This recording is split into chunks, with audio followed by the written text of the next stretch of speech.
The middle of the 9th century witnessed a profound transformation in Norse activity across Europe, transitioning from seasonal raiding toward territorial conquest and permanent settlement. This evolutionary leap found its most dramatic expression in the assembly, an operation of the Great Heathen Army that landed in East Anglia in 865 AD. Unlike previous raiding expeditions focused on portable wealth acquisition, this unprecedented Norse force pursued strategic conquest through sustained, coordinated campaigns. The army's arrival marked watershed moment when Vikings transformed from external tormentors into aspiring rulers of European territories. The scale of this force dramatically exceeded previous Norse expeditions. While traditional raiding parties typically comprised a handful of ships carrying perhaps a few hundred warriors, contemporary sources describe the Great Heathen Army in terms reflecting genuine military threat to established kingdoms. The Anglo-Saxon Chronicle characterizes it as a great host, unlike any previously seen. Modern scholarly estimates suggest combined force reaching several thousand warriors, transported by fleet numbering over 200 vessels. This quantitative leap represented qualitative transformation in Norse ambition, enabling sustained operations against organized resistance, rather than merely targeting undefended wealth concentrations. Motivation for this unprecedented expedition stemmed partly from desire to avenge the execution of legendary Norse leader Ragnar Lodbrok. According to sagas, Ragnar had been captured during raid into Northumbria and executed by King Ella through being thrown into pit of venomous snakes. The historicity of this account remains debated, but its psychological impact on Norse collective consciousness proved undeniable. The desire for blood revenge provided powerful rallying cry, transcending normal competitive divisions among Norse factions, enabling unprecedented cooperation towards shared objective. This revenge motivation added ideological dimension beyond mere material acquisition, sustaining campaign through difficulties that might otherwise have prompted withdrawal. Leadership of this extraordinary force demonstrated sophistication, belying assumptions about Norse organizational limitations. Rather than operating under single commander, the army functioned through coordinated efforts of several prominent leaders. Ivar the Boneless, Halfdan, and Ubba, traditionally identified as sons of Ragnar, seeking to avenge their father's death. This distributed command structure provided resilience against leadership casualties, while allowing simultaneous operations across multiple fronts. Their cooperation demonstrated Norse capacity for complex organizational arrangements when circumstances required transcending normally competitive relationships. This leadership approach balanced individual initiative with strategic coordination, creating operational flexibility that consistently confounded Anglo-Saxon defenders. Strategic conquest, rather than mere raiding, clearly distinguished this campaign from previous Norse activities. Rather than striking vulnerable targets and withdrawing with portable wealth, the Great Heathen Army pursued systematic reduction of Anglo-Saxon political and military power through destruction of opposing forces, elimination of ruling dynasties, and permanent occupation of conquered territories.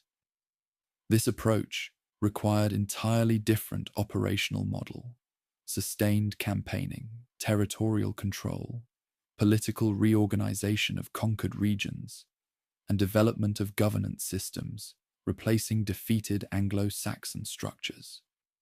The army's operations consistently revealed this strategic depth, pursuing comprehensive conquest rather than opportunistic plundering.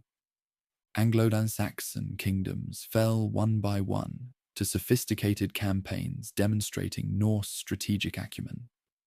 East Anglia initially accommodated the army, providing horses and supplies in hopes of directing Norse attention elsewhere, temporary expedient that merely strengthened invaders for subsequent operations.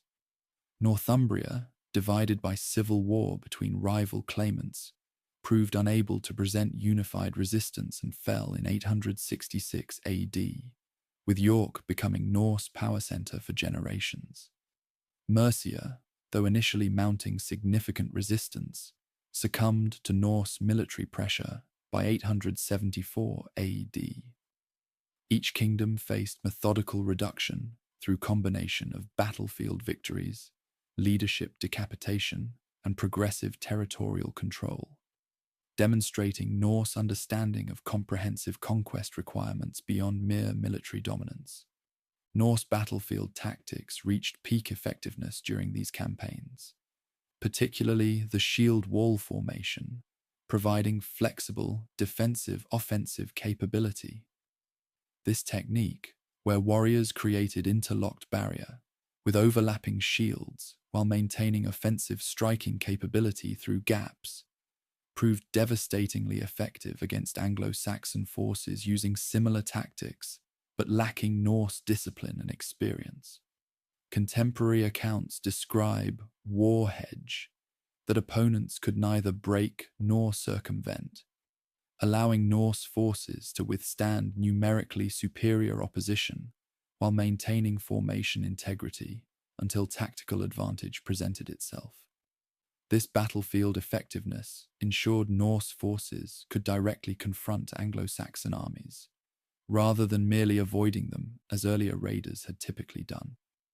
The systematic nature of Norse conquest revealed itself through deliberate targeting of political and religious centres embodying Anglo-Saxon power structures. York, London, and other urban centres received particular attention, not merely as wealth concentrations, but as symbolic and practical governance centres. Religious establishments faced similar systematic attention, with monastery destruction representing not random violence, but deliberate elimination of institutions supporting Anglo-Saxon spiritual and cultural identity. This comprehensive approach demonstrated Norse understanding that conquest required more than battlefield victory.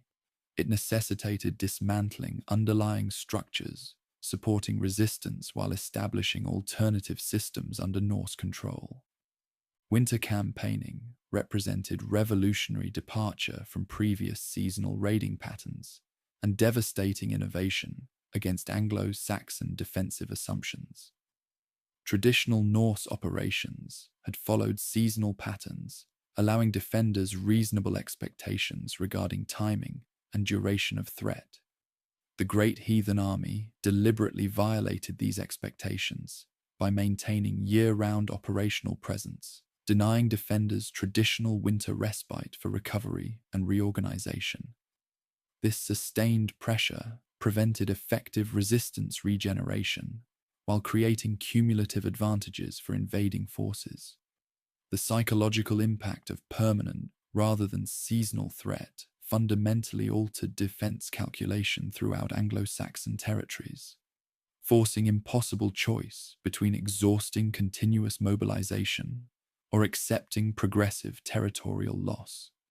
Only Wessex, under Alfred the Great, ultimately withstood this Norse onslaught, preserving nucleus of Anglo-Saxon independence through combination of military adaptation, political reform, and strategic flexibility.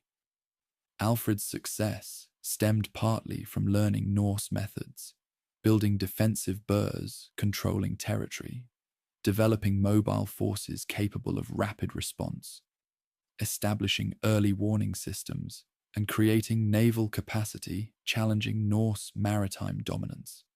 His preservation of Wessex would eventually enable Anglo-Saxon resurgence, but immediate consequence remained unprecedented Norse territorial control across 580 eastern and northern England, transforming political landscape for generations and establishing foundation for permanent Norse presence within British Isles. The military successes of the Great Heathen Army necessarily evolved toward political consolidation, as Norse forces transitioned from conquest to governance across substantial territories. The establishment of the Danelaw, regions under Norse political control and legal systems, represented formal institutionalization of Viking authority across eastern and northern England. This territorial division, formalized through treaty between Alfred and Norse leader Guthrum in 886 AD, acknowledged reality of Norse political dominance while establishing framework for coexistence between Anglo-Saxon and Norse populations. The Danelaw's creation marked decisive transition from Viking raiders to permanent political actors within European power structures. Geographical partition assigned approximately half of England to Norse control, with boundary running roughly from London along River Lea to Bedford, following Ouse to Watling Street and northward. This division reflected military reality rather than negotiated compromise, essentially recognizing territories Norse forces already controlled through conquest. The resulting Norse-dominated region encompassed East Anglia, Eastern Mercia, and York, including some of England's most productive agricultural lands and important trading centres. This substantial territorial base provided economic foundation for sustainable Norse presence beyond mere military occupation, enabling development of functioning society rather than simply extraction economy. Viking settlement brought substantial Scandinavian population influx as Norse warriors transitioned from invaders to settlers with permanent stake in territorial prosperity. Archaeological evidence and place name analysis suggest significant Scandinavian migration following initial conquest, with families joining warriors who had participated in original campaigns. This settlement pattern transformed military occupation into demographic presence with long-term implications for regional development. Unlike earlier raids, extracting wealth for consumption elsewhere, settlement created incentives for sustainable economic development and political stability benefiting Norse inhabitants alongside subject populations. Norse legal systems imposed on conquered territories reflected distinctive Scandinavian approaches to governance, property rights, and dispute resolution, while allowing substantial local autonomy in many matters. Norse authorities implemented legal principles markedly different from Anglo-Saxon precedents. These included emphasis on compensation rather than punishment for offences, different approaches to property ownership and inheritance, and distinctive judicial procedures for resolving disputes. The term Danelaw itself referenced this legal distinctiveness, acknowledging regions where people lived under Norse rather than Anglo-Saxon law. This legal differentiation represented a crucial aspect of cultural transformation beyond mere political control. Cultural integration between Anglo-Saxons and Norse settlers proceeded unevenly but inexorably following initial conquest period. While early phases witnessed clear distinction between conquerors and conquered, subsequent decades saw increasing intermarriage, cultural exchange, and hybrid institutional development. Archaeological evidence reveals progressive adoption of Norse styles, technologies, and practices by native populations, while Norse settlers similarly incorporated advantageous Anglo-Saxon elements into their culture. This integration process accelerated through practical necessity of daily interaction in commercial, agricultural, and governance contexts. The resulting syncretism created distinctive regional identity, neither purely Scandinavian nor Anglo-Saxon, but unique amalgamation evolved through prolonged coexistence. Economic transformation under Norse governance significantly impacted regional development patterns. Norse commercial networks connected Danelaw territories to wider Scandinavian trading systems extending to Dublin, the Baltic, and beyond. York emerged as major commercial centre under Norse control, archaeological evidence revealing substantial international trade including Arabic coins, Baltic amber, and continental goods. Agricultural methods showed similar innovation, with Norse approaches to land management and stock raising integrated with existing practices. These economic developments transcended mere change in political control, representing fundamental reorientation toward different commercial systems and priorities under Norse governance. Religious dynamics within the Danelaw revealed complex interplay between Norse paganism and Christianity among both conquerors and subject populations. Initial conquest phase had featured deliberate targeting of Christian institutions as symbols of Anglo-Saxon authority, but subsequent settlement period witnessed more nuanced religious landscape. Some Norse settlers maintained traditional religious practices, archaeological evidence showing continued pagan burials and ritual deposits. Others adopted Christianity, particularly those intermarrying with local populations or seeking to enhance trade relationships with Christian territories. This religious diversity created distinctive environment, unlike both fully Christian Anglo-Saxon regions and predominantly pagan Scandinavia, with varied practices coexisting within same communities. Anglo-Saxon resistance under Alfred the Great preserved crucial territorial base in Wessex, from which eventual reconquest would proceed.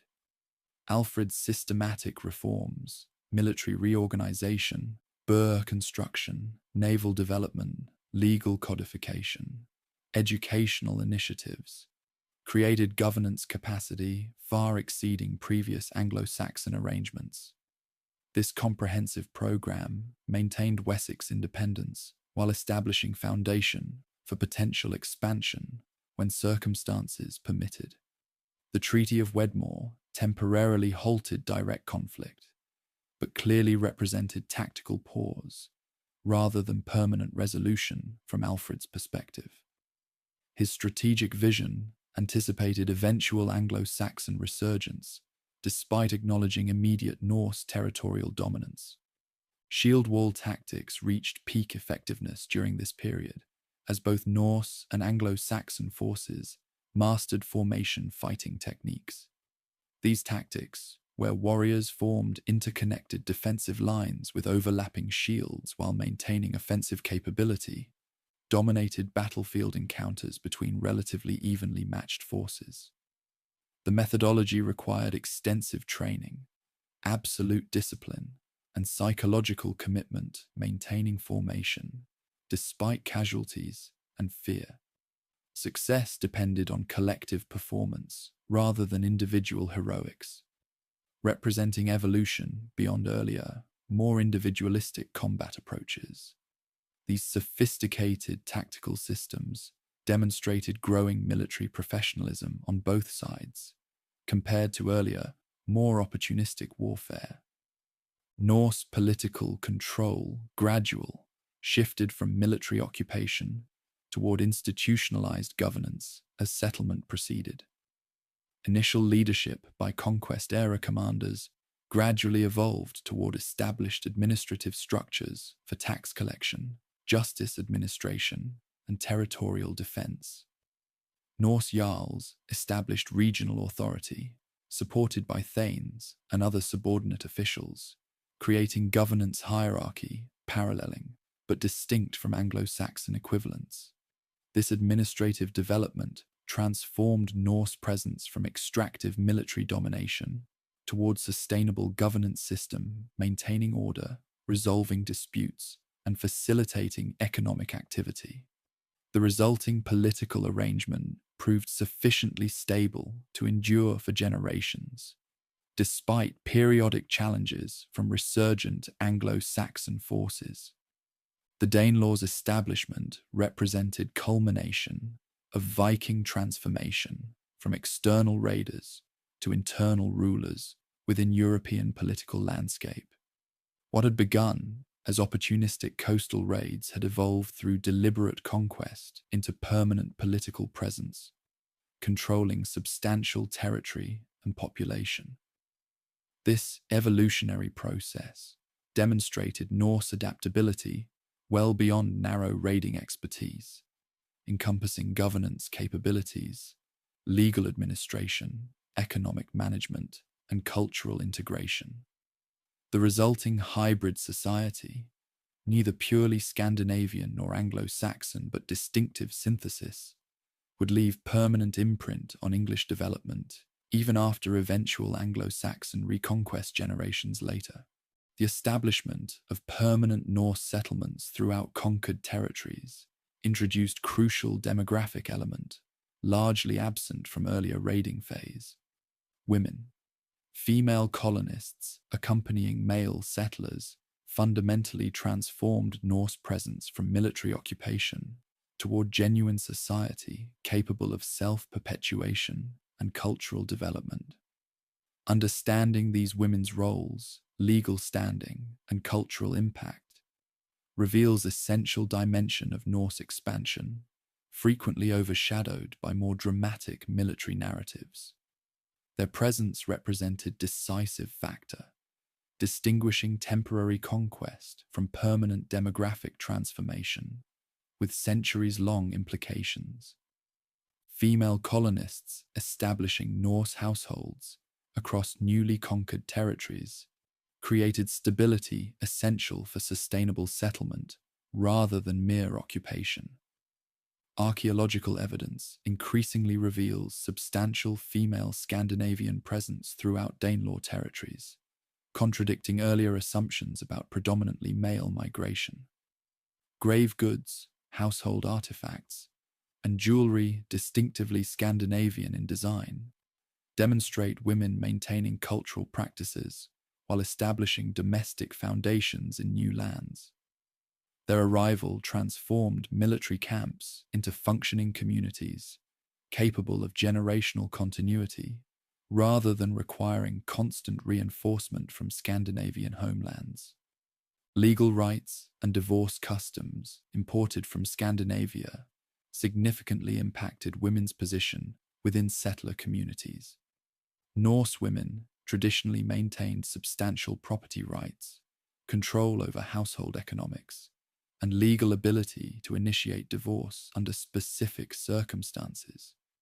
These provisions, considerably more favorable than contemporary Anglo-Saxon equivalents, accompanied Norse settlement through legal customs maintained within Danelaw territories.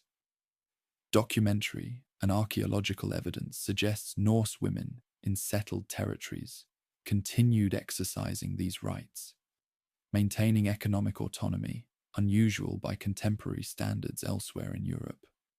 This legal distinctiveness created society where women maintained agency unmatched in neighboring regions. Property ownership patterns directly influenced settlement distribution, as Norse families established farms and holdings, reflecting distinctive Scandinavian approaches to land management. Place name evidence reveals concentrated Scandinavian settlement in specific regions, often establishing new farmsteads rather than merely occupying existing Anglo-Saxon properties. The resulting settlement pattern reflected hybrid approach, integrating Norse concepts of appropriate land utilization with practical realities of existing agricultural systems. Women played crucial role in these settlement decisions, their expertise in household management and textile production directly influencing site selection and development priorities. The resulting landscape bore unmistakable imprint of female practical priorities, alongside male military considerations. Household management responsibilities placed Norse women at center of settlement economic activity, creating stability essential for community development. While male settlers might continue participating in seasonal raiding or trading expeditions, women maintained agricultural production, textile manufacturing, food processing, and child-rearing activities representing economic foundation for Norse communities. Archaeological evidence from settlement sites reveals distinctively Scandinavian approaches to these activities, introduced through female expertise rather than male military presence. The resulting economic stability enabled long-term community development, transcending initial conquest phase, creating self-sustaining societies rather than dependent outposts requiring constant external support. Evidence of female warriors appears in burial sites throughout Norse territories, suggesting gender roles maintained greater flexibility than often assumed. The famous Birka warrior grave, initially assumed male but genetically confirmed female, represents most prominent example of this phenomenon.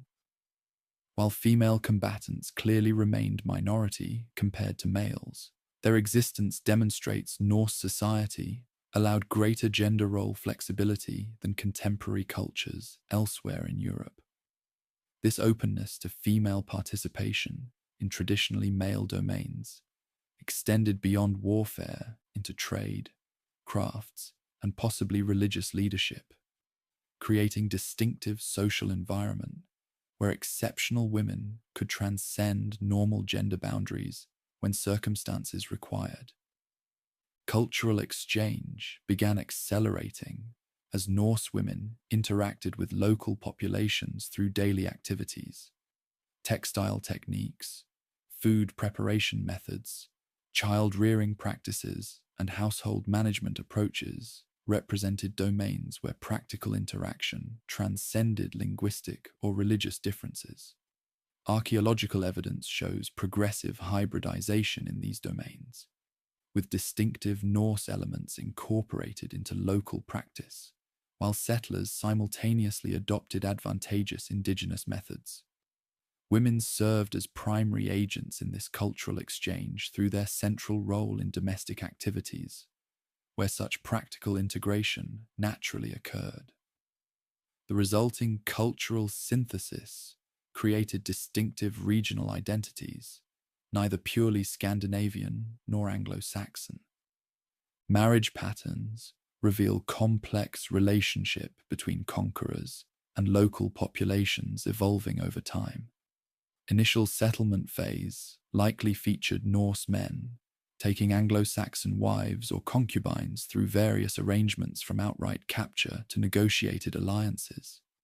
As female Norse settlers arrived, intermarriage continued, but within more balanced demographic context. Children from these unions grew up within hybrid households, incorporating elements from both parental cultures, creating transitional generation bridging formally distinct identities.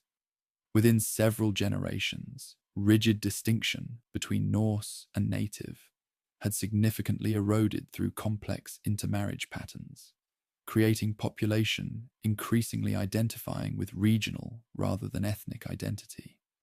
Religious practices among female settlers demonstrated similar complexity and adaptation.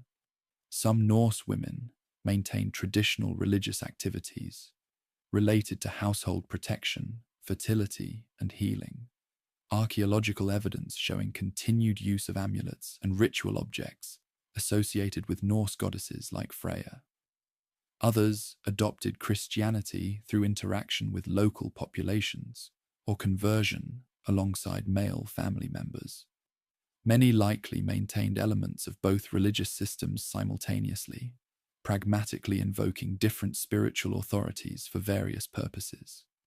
Women often served as primary religious instructors for children, their choices regarding spiritual practice significantly influencing generational religious evolution within settler communities. Linguistic transformation proceeded partly through female influence, particularly regarding vocabulary related to domestic activities, childcare, and social relationships. The significant Old Norse contribution to English vocabulary stems partly from intimate household interactions where women played central role. Children growing up hearing both languages naturally incorporated elements from each, creating distinctive regional dialects that would eventually influence standard English development.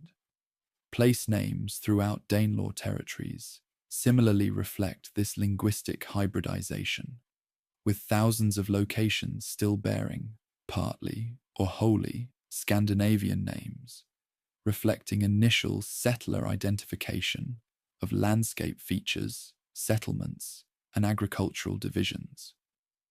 By establishing permanent household presence, Norse women transformed what might have remained temporary military occupation into genuine demographic change with permanent implications for European development. Their practical expertise, cultural knowledge, reproductive capacity, and economic management created sustainable communities transcending initial conquest dynamics. The resulting hybrid society incorporated elements from both Norse and indigenous cultures, creating distinctive regional identities that would persist long after political control shifted back toward Anglo-Saxon dominance. This female-driven transformation represents an essential dimension of Norse expansion, often overlooked in military-focused histories, but crucial for understanding its lasting impact on European development. While Norse expansion established substantial territorial presence across British Isles, equally significant development occurred along continental Europe's northern coast, through establishment of region that would eventually bear unmistakable evidence of its Scandinavian founders in its very name, Normandy. The establishment of this distinctive political entity developed through evolutionary process, beginning with typical raiding patterns, but culminating in formal political recognition unprecedented in Norse-European relations. Understanding Normandy's foundation reveals how Viking expansion ultimately produced sophisticated political entities, fully integrated into European power structures, while maintaining distinctive Norse characteristics.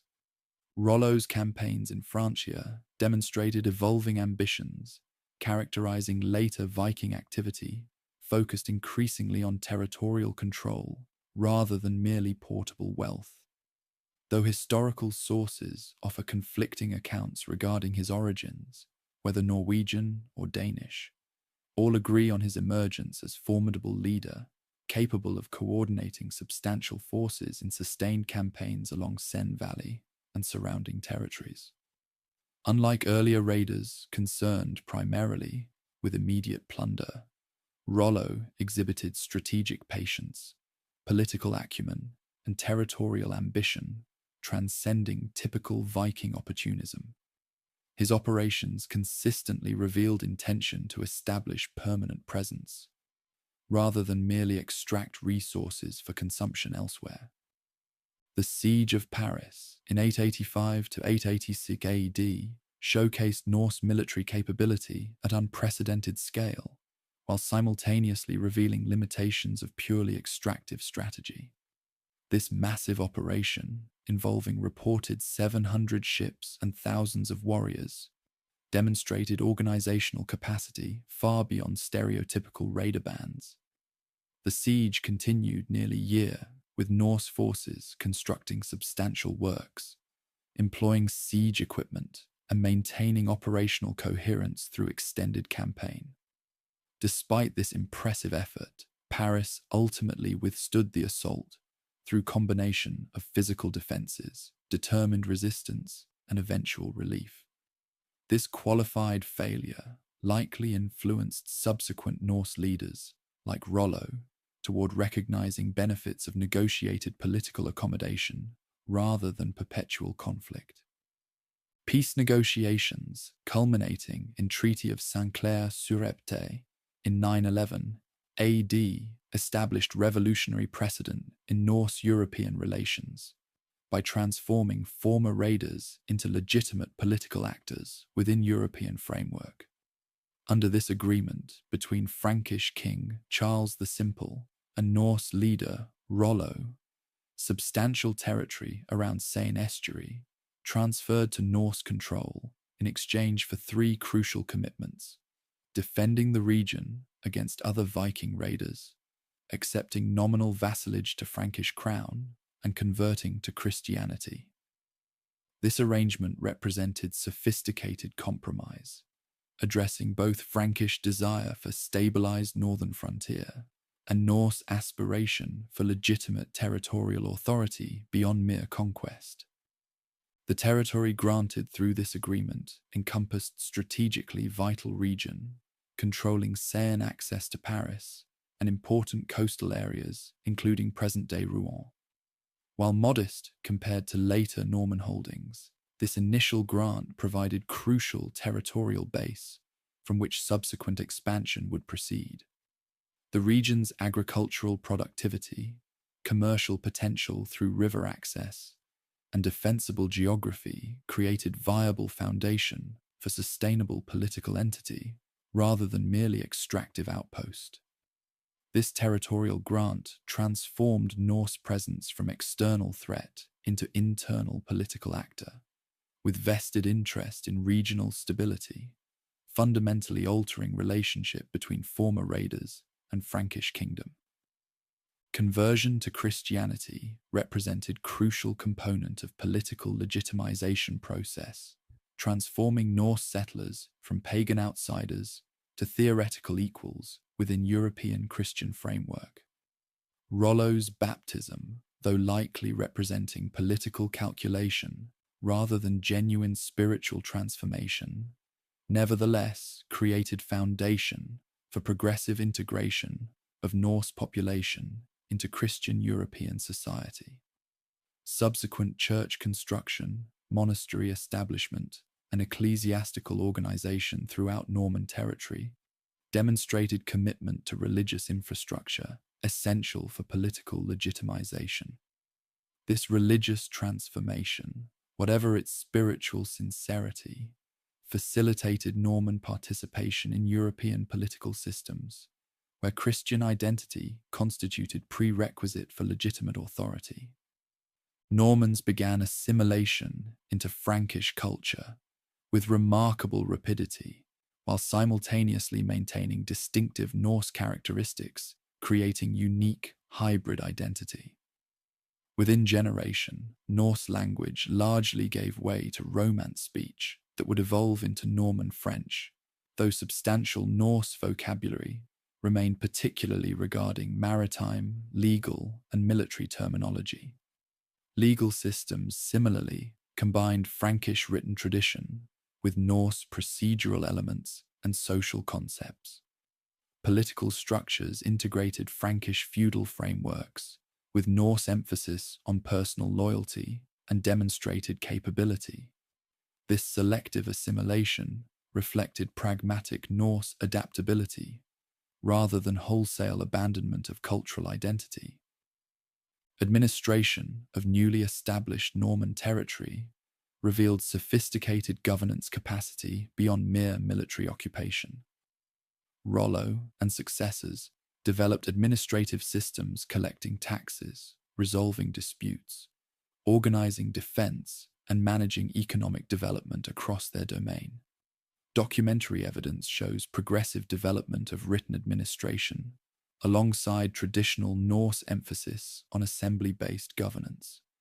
This administrative capability demonstrated Norse capacity for constructive governance beyond raiding expertise, creating sustainable political entity rather than merely extractive regime. The resulting governance model proved sufficiently robust to maintain internal stability while facilitating expansion during subsequent generations.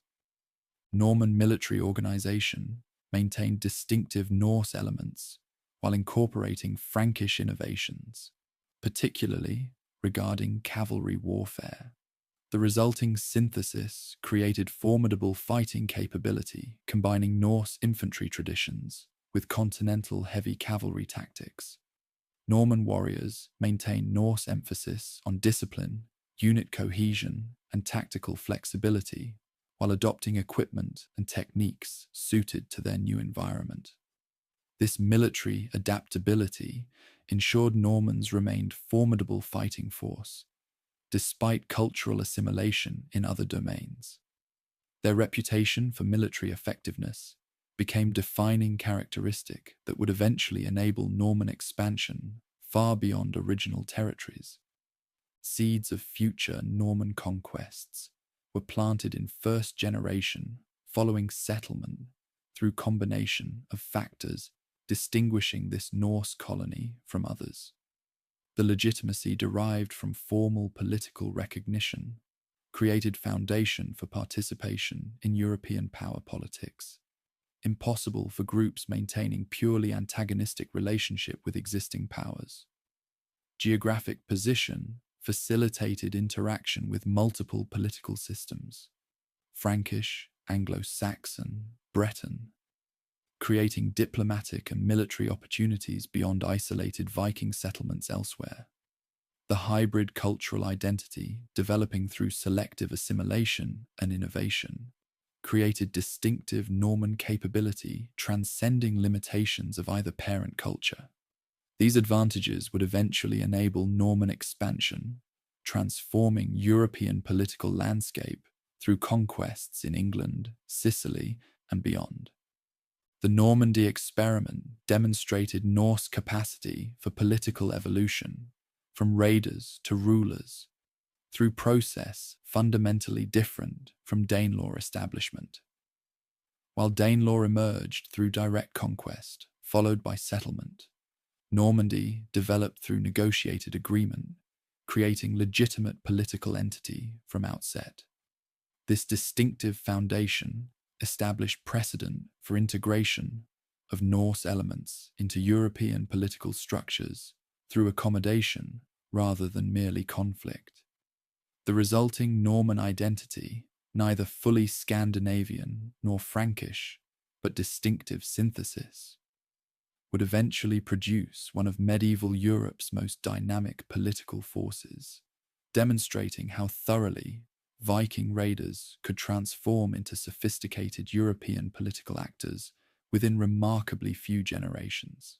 While Danelaw and Normandy represented most politically formalized outcomes of Norse expansion, equally significant developments unfolded throughout Celtic territories comprising Scotland, Wales, and Ireland. Here, Norse influence manifested through distinctive patterns, reflecting both local conditions and evolving Viking priorities. Understanding these regional variations reveals Norse adaptability in different environments, while demonstrating how their expansion catalyzed transformative political and cultural developments across Celtic world, with centuries-long implications for European development. Norse Gaelic kingdoms flourished in Ireland, establishing distinctive hybrid political entities, blending Scandinavian and Celtic elements into unique synthesis. Dublin, founded as Norse settlement around 841 AD, emerged as centre of substantial kingdom-controlling surrounding territories, while maintaining maritime connections with wider Norse world. Similar developments at Waterford, Wexford, Limerick, and other coastal locations created network of Norse-dominated urban centres, contrasting with predominantly rural Gaelic political organisation. These settlements originally functioned primarily as raid bases and slave markets, but evolved into sophisticated commercial centres with extensive international connections. Archaeological evidence reveals substantial trade networks linking these Irish Norse kingdoms with England, continental Europe, and beyond. Cultural interaction between Norse settlers and Irish population created distinctive hybrid society, apparent in archaeological record and historical documentation. Artistic styles blended Celtic and Scandinavian motifs, creating unique aesthetic apparent in metalwork, stone carving, and manuscript illumination. Linguistic evidence shows significant Norse vocabulary incorporation, particularly regarding maritime activities, commerce, and urban administration. Religious accommodation saw initial pagan Norse settlers gradually adopting Christianity while retaining distinctive cultural practices. This integration process accelerated through intermarriage between Norse elite and Irish noble families, creating influential hybrid dynasties, maintaining connections with both parent cultures. Irish political development accelerated partly in response to Norse presence, catalyzing consolidation previously unlikely in highly fragmented Gaelic system. The threat posed by Norse settlements stimulated formation of larger political units capable of organizing effective resistance. High kings, like Brian Boru, gained unprecedented authority partly through demonstrated ability to counter Norse expansion. Paradoxically, Norse military technology and organizational techniques often proved crucial to these Irish consolidation efforts, with Irish leaders adopting elements of Norse weaponry, ship design, and tactical approaches. This catalytic effect represents significant instance of Norse expansion, indirectly transforming political systems beyond areas under their direct control. Orkney and Shetland became thoroughly Viking territories, with Norse settlement effectively replacing rather than blending with previous Pictish population. These northern islands, geographically closest to Scandinavia, experienced most complete Norse cultural transformation among British territories. Archaeological evidence shows overwhelming Norse material culture. Place names remain almost exclusively Scandinavian, and genetic studies suggest substantial population replacement rather than merely elite dominance. The resulting island societies functioned effectively as Scandinavian outposts, maintaining closer connection with Norse homeland than other settlement regions. Their strategic position, controlling northern sea routes, ensured continued importance throughout Viking Age and beyond. The Norse earldom, established over Orkney, demonstrated sophisticated political organization, integrating island territories into coherent entity, maintaining significant independence while acknowledging nominal Norwegian overlordship. The Orkney Earls controlled substantial maritime power, dominated surrounding waters, and frequently intervened in Scottish mainland affairs. Their authority extended periodically to Hebrides, parts of mainland Scotland, and occasionally Irish territories, creating significant regional power transcending limited territorial base. This political entity, thoroughly Norse in character, while fully adapted to local conditions, demonstrated Viking capacity for creating sustainable governance structures rather than merely extractive occupation. Kingdom of Man, established as strategic control point at Irish Sea's centre, represented another distinctive Norse political creation with substantial regional impact. From this island base, Norse rulers controlled crucial maritime crossroads between Ireland, Scotland, England, and Wales. The resulting kingdom maintained distinctive hybrid character, blending Norse political organization with Celtic cultural elements while developing extensive maritime commerce alongside periodic raiding. The famous ship burials at Balladul and other Manx sites demonstrate continued Norse cultural practices, while distinctive stone crosses show Celtic artistic influence alongside Scandinavian motifs. This hybridization created unique Manx identity, still evident in Ireland's distinctive language, legal system, and political institutions. Welsh resistance in mountainous interior, limited Norse penetration primarily to coastal regions and temporary raid bases rather than permanent settlement zones. The topographical challenges presented by Welsh terrain proved less suitable for Norse settlement patterns developed in eastern England or coastal Ireland. While archaeological evidence confirms Norse presence along Welsh coasts and significant raiding activity, permanent Norse political control remained limited compared to other Celtic regions. Nevertheless, economic and cultural impact extended beyond these limited territorial holdings. Through trade connections, artistic influence, and occasional political alliances between Welsh rulers and Norse leaders against common enemies.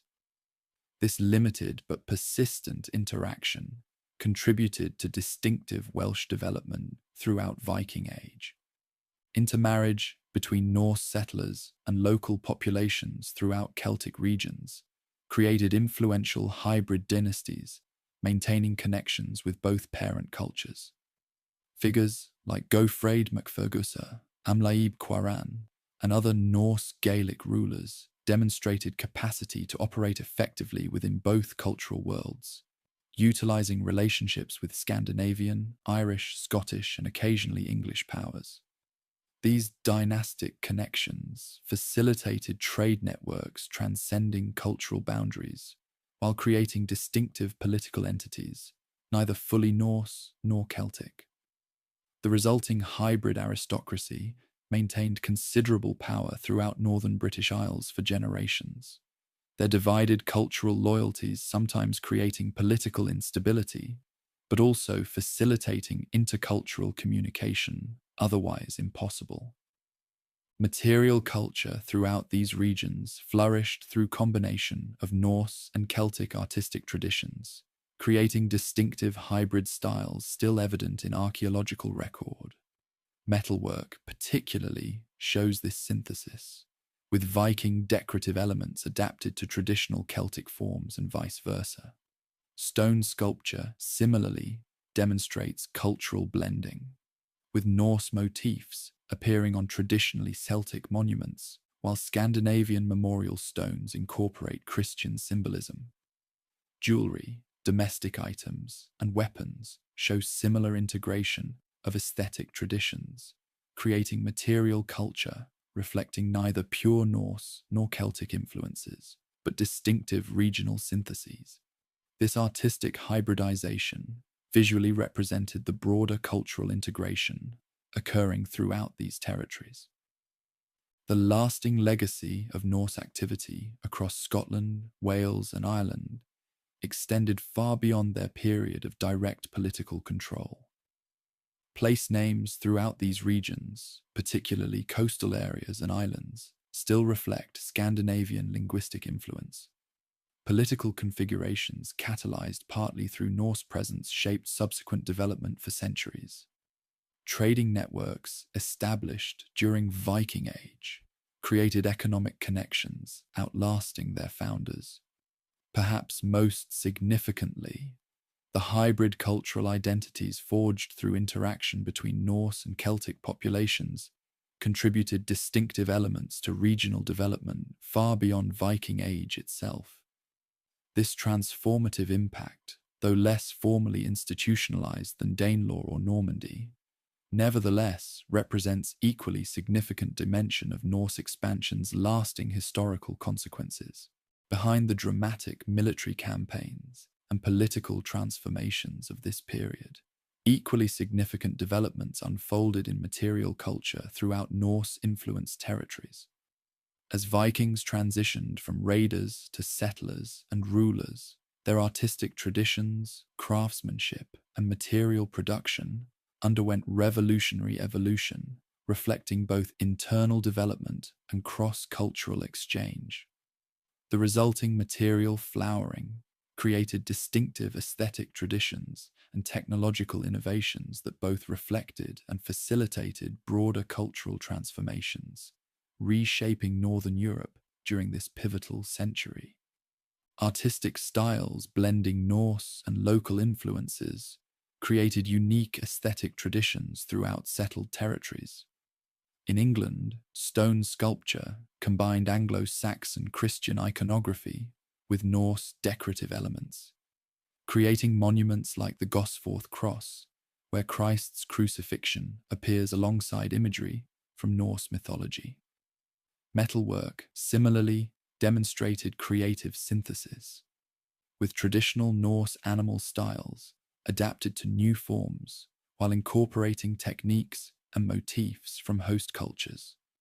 This artistic hybridization visually represented broader cultural integration, occurring through settlement, creating material expression of emerging composite identities, neither purely Scandinavian nor indigenous, but distinctive regional syntheses.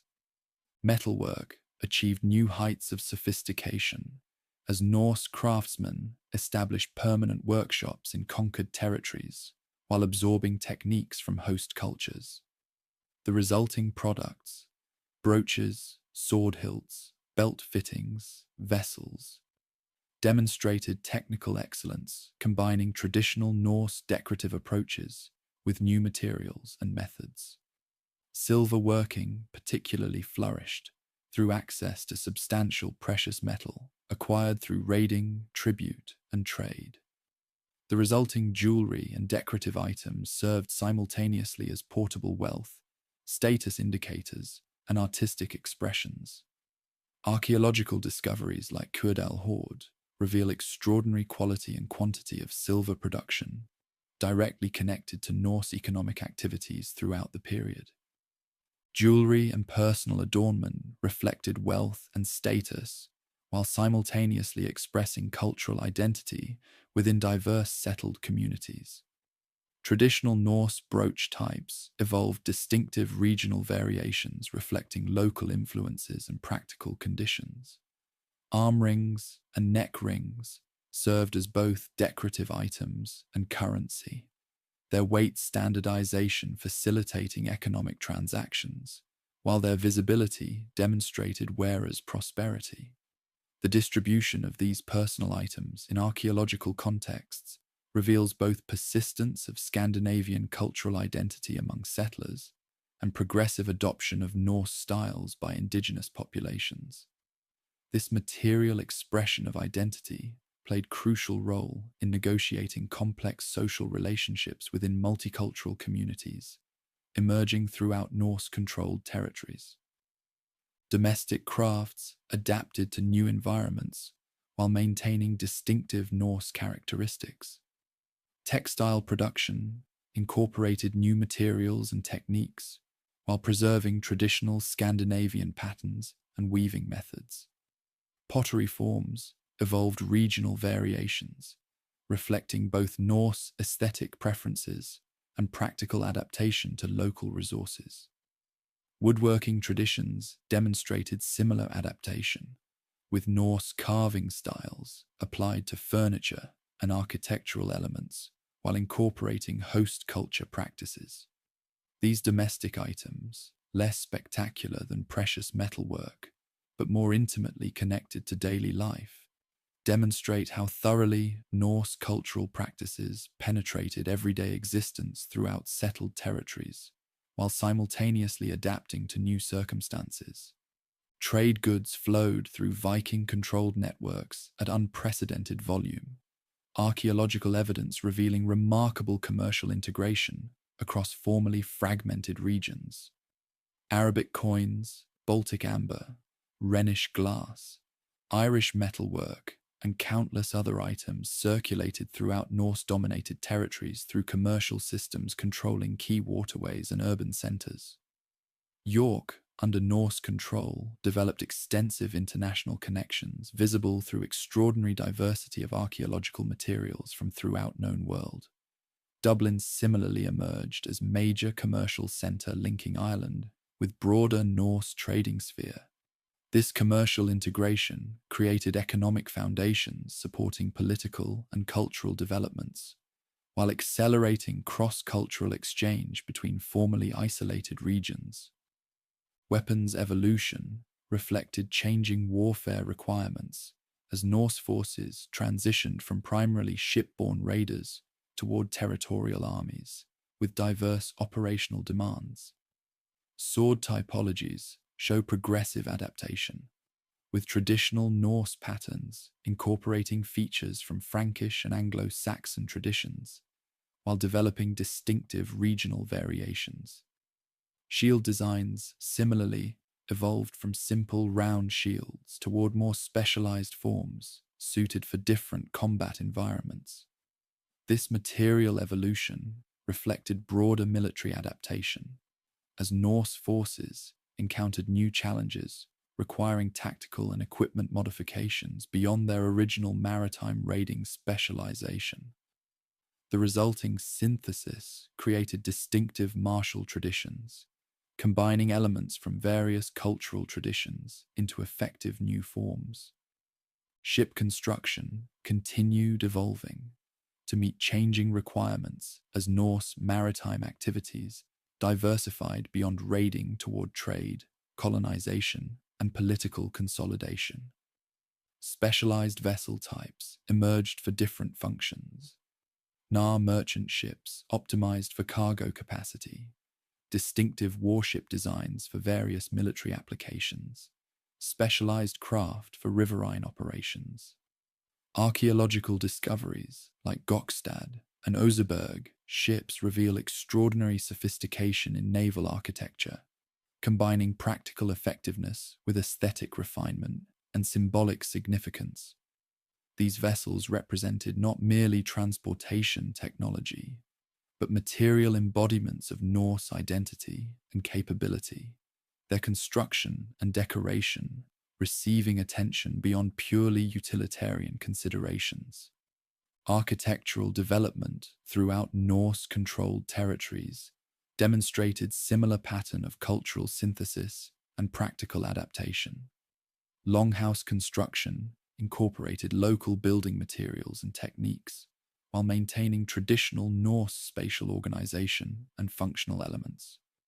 Urban settlements established under Norse control combined Scandinavian planning concepts with indigenous building traditions, creating distinctive townscapes visible in archaeological record at York, Dublin, and other centres. Religious structures evolved from traditional Norse formats toward Christian models, though often retaining distinctive elements reflecting Scandinavian aesthetic preferences. This architectural evolution physically manifested broader cultural transformations, reshaping Northern European built environment throughout the period. Runic inscriptions spread throughout Norse-controlled territories, adapting traditional Scandinavian writing system to new linguistic and cultural contexts. Memorial stones recording deaths, commemorating achievements, or marking territorial claims proliferated across settled regions, their texts providing valuable historical evidence, while their physical presence represented permanent material expression of Norse cultural presence. The adaptation of runic writing to include Christian invocations alongside traditional formulas visually demonstrates cultural synthesis occurring throughout society. These inscriptions, combining textual content with decorative elements, represent crucial bridge between material culture and historical documentation, otherwise rare for this period. Burial practices throughout Norse settlement zones reveal complex interplay between traditional Scandinavian customs and influences from host cultures. Ship burials and cremations with distinctive Norse grave goods continued in some regions, demonstrating persistence of traditional religious beliefs and cultural practices. Elsewhere, progressive adoption of Christian burial customs reflected religious conversion, while often maintaining distinctive Norse elements in grave goods or monument styles. This diversity in mortuary practice, frequently visible within same communities, reveals complex religious landscape where traditional and new beliefs coexisted during transitional period lasting generations, rather than representing sudden cultural transformation. By centuries' end, the material culture flowering throughout Norse-controlled territories had created distinctive regional traditions, representing neither purely Scandinavian heritage nor unmodified host cultures, but unique syntheses reflecting complex socio-political realities. These material expressions, from monumental sculpture to personal adornment, from weapons to domestic items, provide tangible evidence of broader cultural transformations reshaping Northern Europe during this pivotal period. The resulting hybrid traditions would continue influencing European material development long after Viking political dominance had faded, their aesthetic and technological innovations becoming permanently integrated into European cultural expression. As Norse expansion continued transforming European political landscape through conquest and settlement, equally significant developments unfolded through exploration and colonization of previously uninhabited or sparsely populated territories across North Atlantic. Among these ventures, none proved more consequential than Norse settlement of Iceland, remote island whose colonization represented unprecedented maritime achievement, while eventually producing unique society, preserving Norse cultural elements long after they had faded elsewhere. The Iceland venture demonstrated Viking capacity for planned colonization, beyond opportunistic raiding or conquest, establishing foundation for subsequent exploration further westward. Political refugees from Norway's unification provided crucial initial impetus for Icelandic settlement, as King Harald Fairhair's consolidation of power displaced previously independent regional leaders. Traditional Norse society had featured numerous local chieftains maintaining substantial autonomy, with limited overarching authority. Harald's military campaigns systematically reduced these independent power centers, forcing defeated opponents to choose between submission to unprecedented centralized authority or exile. Many chose the latter, seeking territories beyond Harald's reach, where traditional Norse autonomy could be maintained.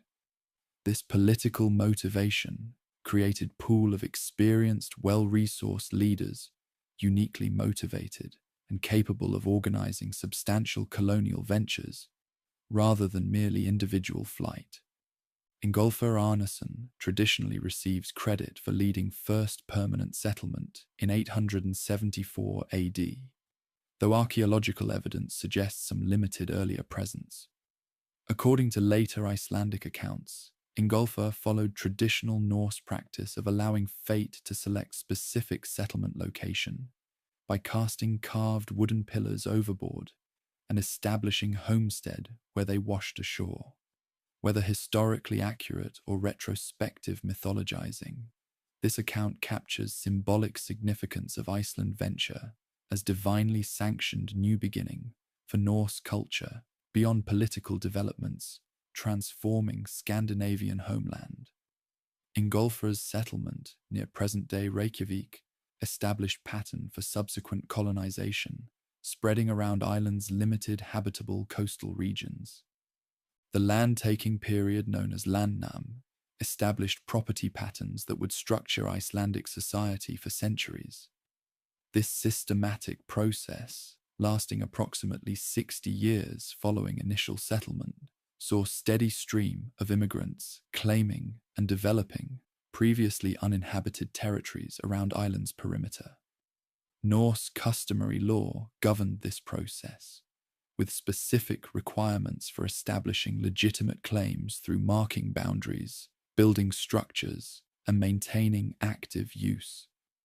The resulting property distribution created society of independent farmsteads rather than nucleated villages typical elsewhere, with geographical constraints limiting development to narrow coastal strip, while Iceland's interior remained largely uninhabitable. This distinctive settlement pattern profoundly influenced subsequent Icelandic social and political development. Establishment of the Althing in 930 AD created what many consider world's oldest parliamentary institution, demonstrating Norse capacity for sophisticated political organization beyond monarchical systems developing in Scandinavia proper. This annual assembly brought representatives from throughout Iceland together for legislative, judicial, and social functions, providing governance structure without centralized executive authority. The Althing combined traditional Norse thing, assembly traditions, with innovations addressing Iceland's unique circumstances, creating a political system where authority derived from law rather than military power. This remarkable institutional development reflected both preservation of traditional Norse values and pragmatic adaptation to new environment where conventional power structures proved impractical. Development of unique democratic Norse society in Iceland represented both conservation and innovation, preserving elements of traditional Scandinavian governance increasingly suppressed in homeland while adapting these traditions to unprecedented circumstances. Without pre-existing indigenous population or external threats necessitating military hierarchy, Iceland developed a political system emphasizing legal procedure, negotiated settlement, and communal decision-making rather than coercive authority. The resulting society featured complex balance between powerful godar, serving simultaneously as religious, legal, and political leaders, and general population of free farmers, maintaining substantial rights against potential elite dominance. This distinctive political arrangement created functional governance without conventional state structures typical elsewhere in medieval Europe. Women in Iceland enjoyed unprecedented legal rights compared not only to contemporary European societies, but even relative to Scandinavian homeland. Icelandic law granted women property rights, divorce options, and legal autonomy, exceeding Norse traditional practices, which themselves had provided greater female agency than most contemporaneous European systems. This exceptional status stemmed partly from practical necessity in society, where men frequently undertook extended hunting, fishing, or trading expeditions, requiring women to manage households and property independently. Archaeological and literary evidence confirms women exercising substantial authority across various domains, from property management to religious practice. This distinctive gender arrangement represents a significant example of how Norse cultural elements evolved differently in colonial context compared to homeland development. Literary tradition began taking root in Iceland during this period, establishing foundation for remarkable flowering of Old Norse literature that would preserve both Icelandic history and broader Scandinavian cultural heritage. Though written texts would not emerge until subsequent centuries following Christianization, oral composition and transmission of historical accounts, legal traditions, poetry, and mythological material developed sophisticated forms during settlement period. The isolation and conservatism of Icelandic society created ideal conditions for preserving cultural elements, increasingly suppressed elsewhere through Christianization and political centralization. This literary tradition would eventually produce the sagas, Eddas, and other texts constituting our primary sources for understanding not only Icelandic history, but broader Viking age across Scandinavia. The Iceland venture faced significant challenges despite its eventual success. Limited arable land restricted agricultural production, primarily to animal husbandry, rather than crop cultivation, creating ongoing subsistence challenges. Climate deterioration, beginning late in settlement period, further constrained already marginal agricultural capacity. Absence of indigenous forests required careful management of limited timber resources, while necessitating alternative building materials. Volcanic activity periodically devastated settled regions through eruptions, ashfalls, and subsequent environmental impacts. These environmental constraints required continuous adaptation of traditional Norse livelihood strategies, demonstrating colonists' remarkable resourcefulness while simultaneously limiting population growth and economic development compared to more favorable settlement regions elsewhere. The Icelandic Commonwealth, established through these developments, represented a unique experiment in Norse governance, functioning society without conventional monarchical authority or formal state structures. Political organization centered on complex relationship between approximately 36 godar exercising authority, derived from religious function and law-speaking, rather than territorial control or military power.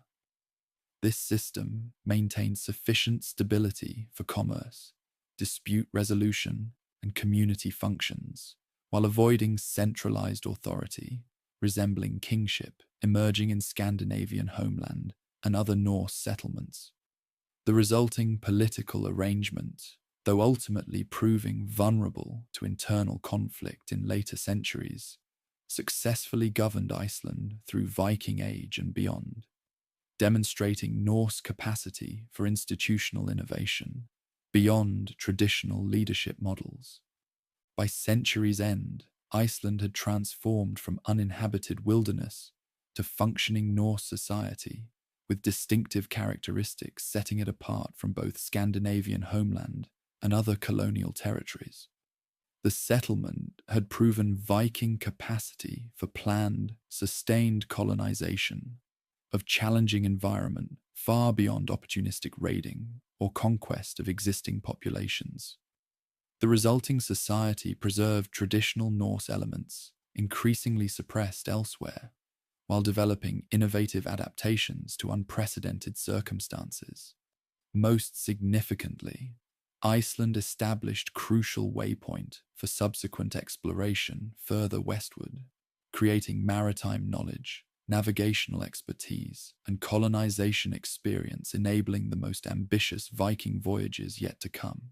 The Norse exploration and settlement of Iceland, while remarkable achievement in itself, represented intermediate stage in developing navigational capability that would eventually enable history-altering voyages into unknown western waters.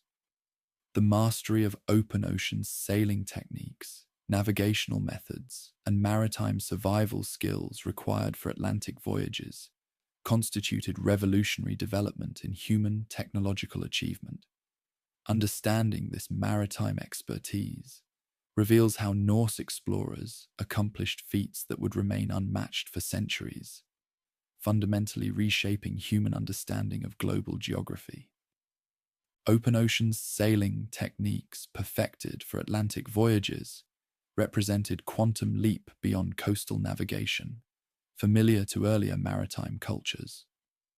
Unlike Mediterranean or North Sea voyaging, where land remained visible or accessible within reasonable time frame, Atlantic crossings required sustained operation beyond sight of land for days or weeks. This operational environment demanded entirely different approaches to vessel handling, course maintenance, and crisis management. Norse mariners developed sophisticated understanding of weather patterns, current systems, and sailing techniques, enabling effective Western voyages despite technological limitations. Their mastery of square sail handling, particularly sailing close to wind using techniques difficult with this sail configuration, enabled maintenance of desired course rather than merely drifting with prevailing winds and currents. Solar navigation tools developed for northern latitudes allowed position determination despite challenging conditions unique to high-latitude sailing. Archaeological discoveries like the Unatok disk suggest sophisticated understanding of sun's behavior at different latitudes and seasons. Using such instruments, alongside practical knowledge accumulated through generations, Norse navigators could determine approximate latitude through measuring sun's elevation at midday or duration between sunrise and sunset. These methods proved particularly valuable in North Atlantic, where familiar celestial navigation points like Polaris appear at different elevations than in home waters, requiring adjusted techniques. The resulting navigational capability, while less precise than later developments using magnetic compass and astronomical tables, nevertheless enabled consistent course holding sufficient for intercontinental voyaging. Weather prediction developed into sophisticated science through accumulated generational knowledge regarding cloud formations, bird behavior, wave patterns, and atmospheric conditions indicating imminent changes. This predictive capability proved literally life-saving in North Atlantic environment, where sudden storms pose existential threat to vessels unable to reach sheltered waters. Norse maritime culture preserved and transmitted these observational skills through practical apprenticeship rather than formal documentation, creating navigators whose weather sensitivity resulted from lifetime immersion in maritime environment. Contemporary accounts describe captains making decisive course changes based on seemingly insignificant signs incomprehensible to inexperienced observers, demonstrating knowledge depth unattainable through purely theoretical instruction. Ship provisioning for longer journeys created new challenges, requiring innovative solutions beyond techniques adequate for shorter North Sea or Baltic voyages. Water storage presented particular difficulty, with wooden casks subject to contamination during extended storage. Food preservation similarly required careful planning, with dried fish, smoked meat, hardtack bread, and other stable provisions constituting primary shipboard diet. Livestock occasionally transported on longer voyages provided fresh food, but created additional space and care requirements. Successful Atlantic voyaging required carefully calculated balance between adequate provisions and space limitations of vessels primarily designed for other purposes. This logistical expertise proved as crucial to successful exploration as navigational skill or sailing technique. Maritime culture adapted to extreme conditions through both technological innovation and cultural practices, enhancing survival probability in challenging environment. Specialized clothing developed for northern maritime conditions. Waterproof sealskin garments. Layered wool clothing, retaining warmth when wet, protective headgear, created significant advantage over less adapted equipment. Organizational structures aboard ship evolved to maximize efficiency while maintaining morale during extended voyages. Religious practices specific to maritime context, particular prayers before departure, rituals during voyages, thanksgiving ceremonies upon safe arrival, provided psychological framework supporting crews through dangerous undertakings. These cultural adaptations complemented technological developments, creating comprehensive maritime capability transcending merely physical equipment. The mastery of these sophisticated maritime techniques enabled voyages whose ambition and success would have seemed impossible to earlier generations. Regular traffic between Norway, Faroe Islands, Iceland, and eventually Greenland created sailing routes across waters previously considered impassable. Trading vessels maintained scheduled services along these routes, transporting goods, settlers, and information between increasingly distant Norse communities. This reliable maritime connection transformed previously isolated North Atlantic islands from dangerous destinations, reachable only by exceptional expeditions, into functioning components of extended Norse world, connected through predictable, if still challenging, sea routes. The normalization of what had recently been extraordinary achievement demonstrates how thoroughly Norse culture had mastered maritime environment previously considered beyond human utilization. The culmination of these navigational developments would eventually enable voyages to North America, representing most ambitious extension of Norse maritime capability. The techniques, equipment, and knowledge systems developed through expanding North Atlantic operations created foundation for these unprecedented westward explorations. Each evolutionary stage, Norway to Shetland, Shetland to Faroes, Faroes to Iceland, Iceland to Greenland, built navigational confidence and expertise, enabling subsequent expansion. This progressive development, rather than sudden revolutionary breakthrough, characterized Norse maritime advancement, with each generation extending operational parameters based on inherited knowledge, while incorporating new observations and techniques from direct experience. The Norse mastery of navigation and seamanship during this period represented one of history's most significant technological achievements, enabling human activity across geographical spaces previously forming absolute barriers to movement. This capability developed not through theoretical breakthroughs or revolutionary inventions, but through generational accumulation of practical knowledge, incremental adaptation of existing techniques, and cultural valuation of maritime expertise. The resulting navigational mastery would not be equaled, much less surpassed, until centuries later, when early modern European exploration began with significantly more advanced technological resources. This Norse maritime revolution fundamentally transformed human relationship with ocean spaces while enabling history-altering exploration beyond previously conceived limits of possible human activity.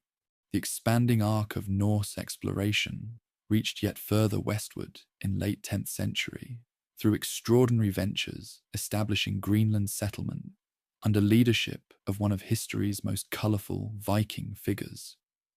Erik Thorvaldsson, known to history as Erik the Red, transformed from problematic outlaw into visionary colonial founder through combination of desperate circumstances, remarkable determination, and entrepreneurial marketing genius. His establishment of Norse settlement on Greenland, despite environmental challenges, stretched Norse colonial capability to its limits, while creating essential stepping stone for subsequent voyages into North American continent. Erik's exile from Iceland for manslaughter forced further westward exploration by removing access to established Norse territories. According to saga accounts, Erik's violent temperament had already forced his family's original relocation from Norway to Iceland following his father's involvement in killings. This pattern repeated in Iceland, where Erik became embroiled in property dispute, escalating to multiple killings, resulting in 3-year exile sentence from Icelandic assembly. This punishment effectively forced exploration of lands rumoured to exist further west, as returning to Norway remained unattractive, while exile terms precluded remaining in Iceland. Personal desperation thus catalyzed geographical discovery, transforming potential disaster into historic opportunity through Erik's characteristic determination to create advantage from adversity. Calculated exploration of Greenland, conducted between 982 to 985 AD, revealed both Erik's practical intelligence and strategic thinking, transcending mere adventure. Rather than haphazard wandering, his 3-year exploratory phase involved systematic survey of Greenland's southwestern coast, identifying most promising agricultural locations, evaluating resource availability, and assessing settlement viability across seasons. This methodical approach reflected sophisticated colonial planning rather than desperate flight, with Erik developing comprehensive understanding of territorial possibilities and limitations. The thoroughness of this survey provided foundation for subsequent successful settlement by identifying specific fjord systems, offering relative environmental advantages within generally challenging Greenland ecosystem. Marketing the green land to potential settlers demonstrated Erik's psychological insight and persuasive capabilities beyond mere exploration skills. The deliberate naming choice, emphasizing fertile possibilities rather than accurately describing predominantly ice-covered territory, represents early example of promotional spin designed to attract settlers who might otherwise hesitate relocating to remote Arctic environment. This calculated branding succeeded remarkably well, with substantial colonization fleet assembling upon Erik's return to Iceland following exile completion. The approximately 25 ships departing for Greenland settlement carried estimated 400 to 500 colonists with livestock, equipment, and supplies, representing substantial community relocation rather than merely adventurous individuals. This successful recruitment demonstrated both Erik's personal charisma and Icelandic society's expanding interest in new territorial opportunities, despite acknowledged challenges. establishment of Eastern and Western settlements created Norse colonial presence in environment testing absolute limits of traditional subsistence patterns. The settlements concentrated in fjord systems where microclimates offered marginally viable conditions for Norse agricultural package, with sheltered valleys providing limited grazing for livestock constituting primary economic foundation. Despite promotional exaggeration, Eric had accurately identified locations offering greatest settlement potential, demonstrating genuine environmental understanding beneath marketing hyperbole. The resulting colonial pattern featured dispersed farmsteads resembling Icelandic model, but further constrained by environmental limitations, creating precarious subsistence balance requiring continuous adaptation of traditional Norse livelihood practices to increasingly marginal conditions. Challenges of survival in harsh climate required extraordinary adaptability from Norse settlers unused to Arctic conditions. Traditional livestock-based agriculture faced severe constraints from limited grazing season, requiring careful fodder storage and herd management.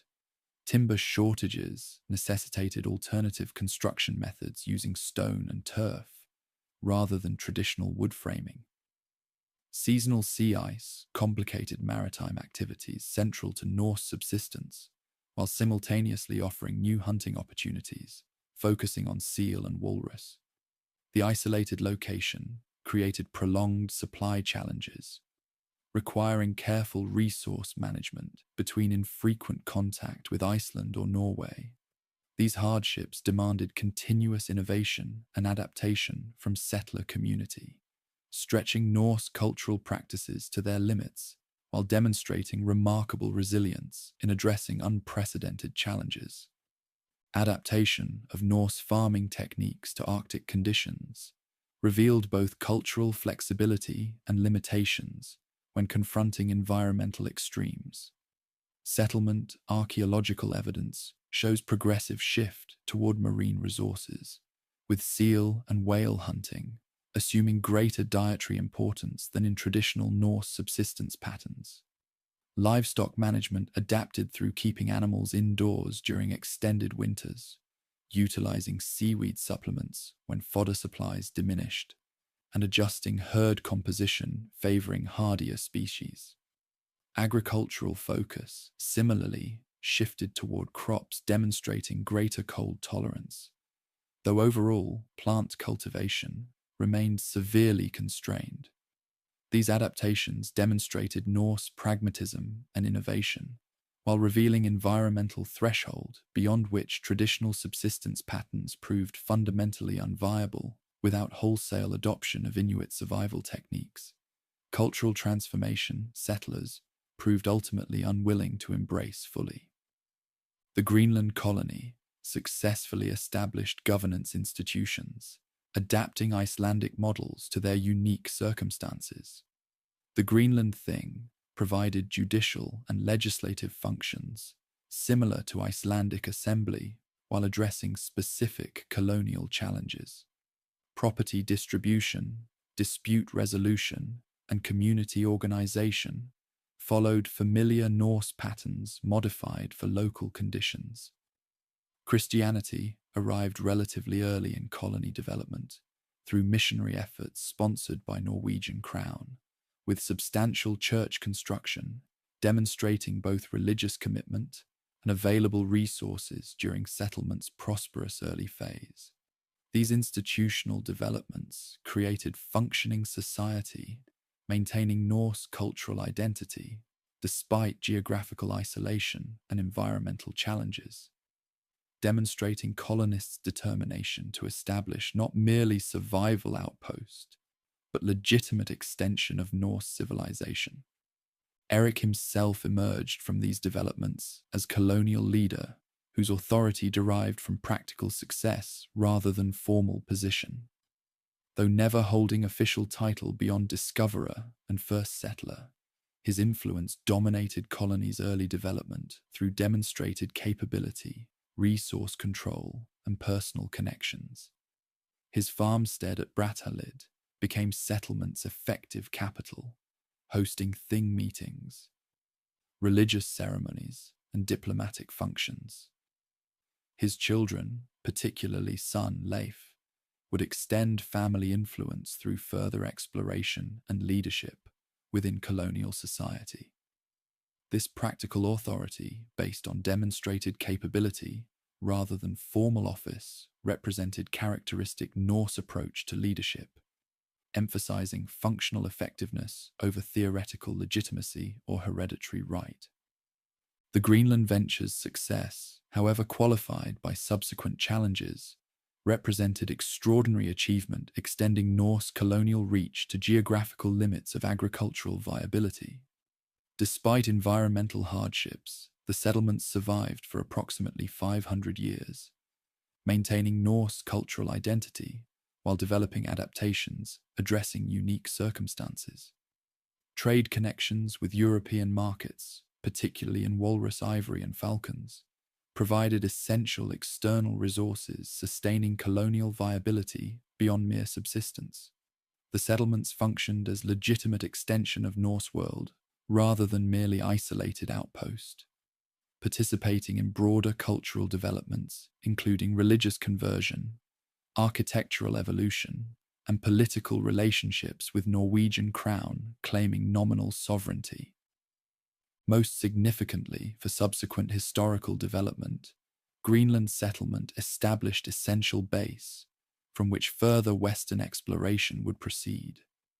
The colony provided crucial jumping-off point for North American voyages, offering supply base, winter harbor, and institutional support for ventures beyond known territorial limits. Without Greenland settlement providing this intermediate station, sustained exploration of North American coastline would have proven logistically impossible given vessel limitations and supply constraints. Eric's accomplishment thus extended beyond immediate colonial establishment to enabling subsequent discoveries that would fundamentally transform understanding of Western geographical possibilities, while creating first, if ultimately temporary, European presence on North American continent. The inexorable westward progression of Norse exploration reached its culmination through extraordinary voyages, extending European presence onto North American continent for first time in recorded history. Leif Erikson, son of Greenland founder Eric the Red, led expedition around 1000 AD that discovered territories beyond Greenland, establishing temporary settlement at a place called Vinland. This achievement, occurring nearly 500 years before Columbus, represented pinnacle of Norse exploratory accomplishment, while demonstrating both capabilities and limitations of Viking Age maritime expansion. Understanding these remarkable voyages reveals both triumphant extension of Norse geographical knowledge and ultimate constraints preventing permanent transatlantic European presence. Leif's journey beyond known waters into legend began with voyage apparently intended for Greenland, but blown off course to previously unvisited lands further west. According to saga accounts, Leif had travelled to Norway, where he converted to Christianity before attempting return to Greenland. During this voyage, westerly storms drove his vessel beyond intended destination, resulting in landfall along unfamiliar coastline.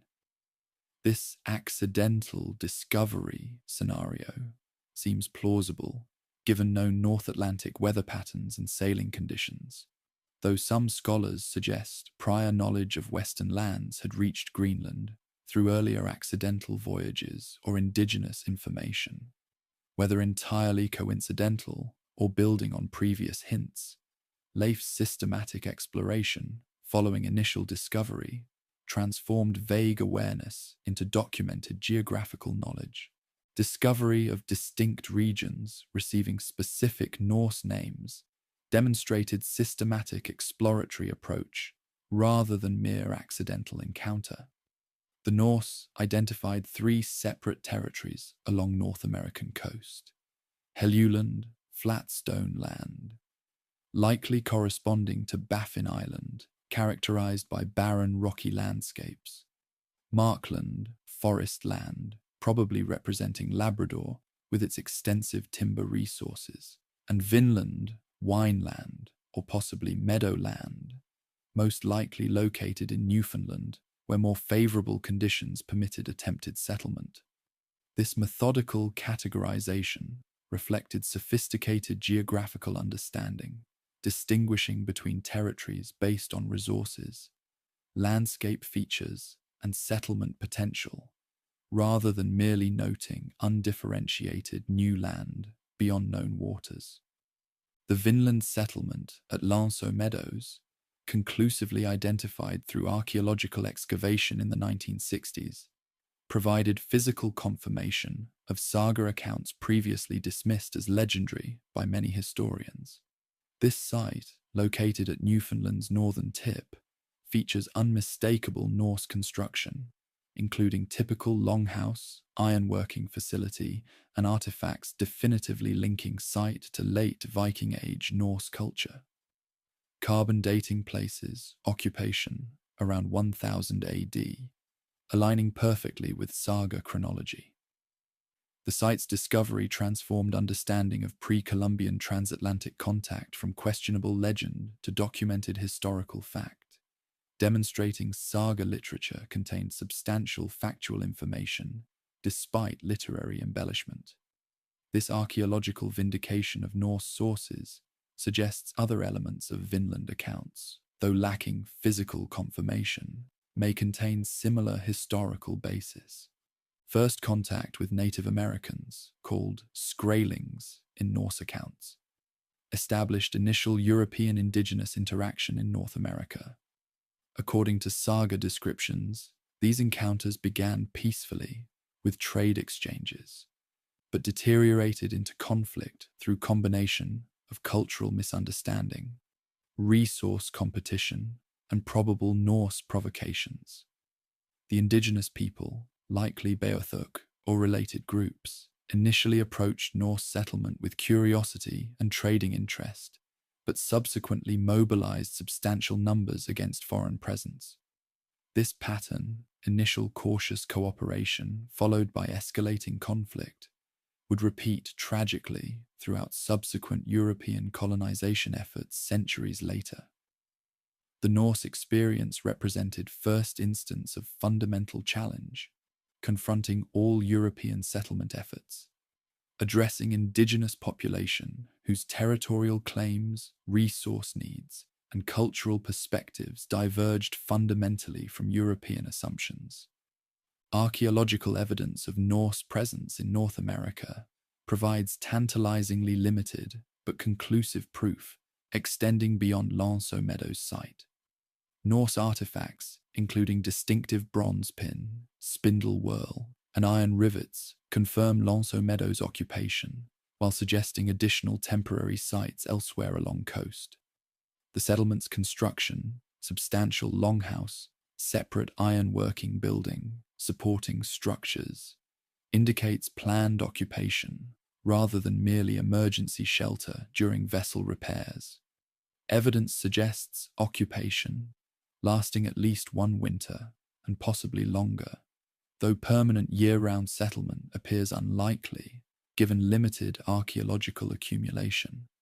Recent archaeological work continues identifying potential additional Norse sites, suggesting more extensive presence than previously recognized, though still temporary rather than permanent occupation. Why the settlement ultimately failed involves several interlocking factors, creating insurmountable challenges, despite Vinland's apparent advantages. Conflict with indigenous populations clearly played significant role, with saga accounts describing attacks by numerically superior native forces against vastly outnumbered Norse settlers. Supply line difficulties across vast distances made supporting settlement problematic, particularly when Greenland itself operated near subsistence margins. The limited number of potential settlers available from Greenland's small population restricted colonization possibilities, compared to later European efforts drawing from much larger demographic base. Internal conflicts among Norse leaders further undermined colonization effort, with competing priorities and personal rivalries dividing already limited resources. These factors combined to make sustained settlement unviable, despite Vinland's attractive climate and resources compared to marginal Greenland environment. Resource challenges of maintaining distant colonies ultimately proved decisive limitation on Norse transatlantic expansion. Greenland settlement itself operated near viability threshold, requiring careful resource management and periodic resupply from Iceland or Norway. Extending colonial reach another 1,500 kilometers westward stretched logistical capacity beyond sustainable limits, particularly given vessel technology of period. Unlike later European colonial ventures supported by national resources and commercial networks, Norse expansion relied primarily on family groups and limited commercial backing without institutional support. These resource constraints made maintaining regular contact between Vinland and Greenland problematic, while preventing adequate initial investment necessary for establishing self-sufficient colony capable of withstanding indigenous resistance and environmental challenges. Climate deterioration, beginning gradually in the 11th century, further undermined Vinland's settlement viability and eventually threatened Greenland colony itself. The medieval warm period that had facilitated Norse North Atlantic expansion began gradual reversal toward cooler conditions, with significant implications for maritime activity and agricultural viability throughout region. Increasing sea ice complicated navigation between Greenland and potential North American settlements, making already challenging supply lines increasingly unreliable. Agricultural possibilities diminished as growing seasons shortened, reducing both Greenland's ability to supply potential Western colonies and Vinland's attractiveness as agricultural settlement. These environmental changes, though gradual, progressively undermined expansion model that had succeeded during earlier, more favorable climatic conditions. Stories preserved in Vinland sagas capture both historical reality and mythologized memory of these extraordinary voyages. The two primary accounts, Greenlander's saga and Eric the Red's saga, provide overlapping but distinct narratives of Vinland discovery and exploration. Despite internal contradictions and literary embellishments, these accounts contain verifiable geographical information, confirmed through modern archaeology and environmental study. Their preservation in medieval Icelandic literature, written centuries after described events, demonstrates both cultural significance attached to these voyages and remarkable continuity of Norse oral tradition in transmitting genuine historical information across generations. These texts represent invaluable historical sources, despite requiring careful analysis to distinguish factual core from narrative elaboration.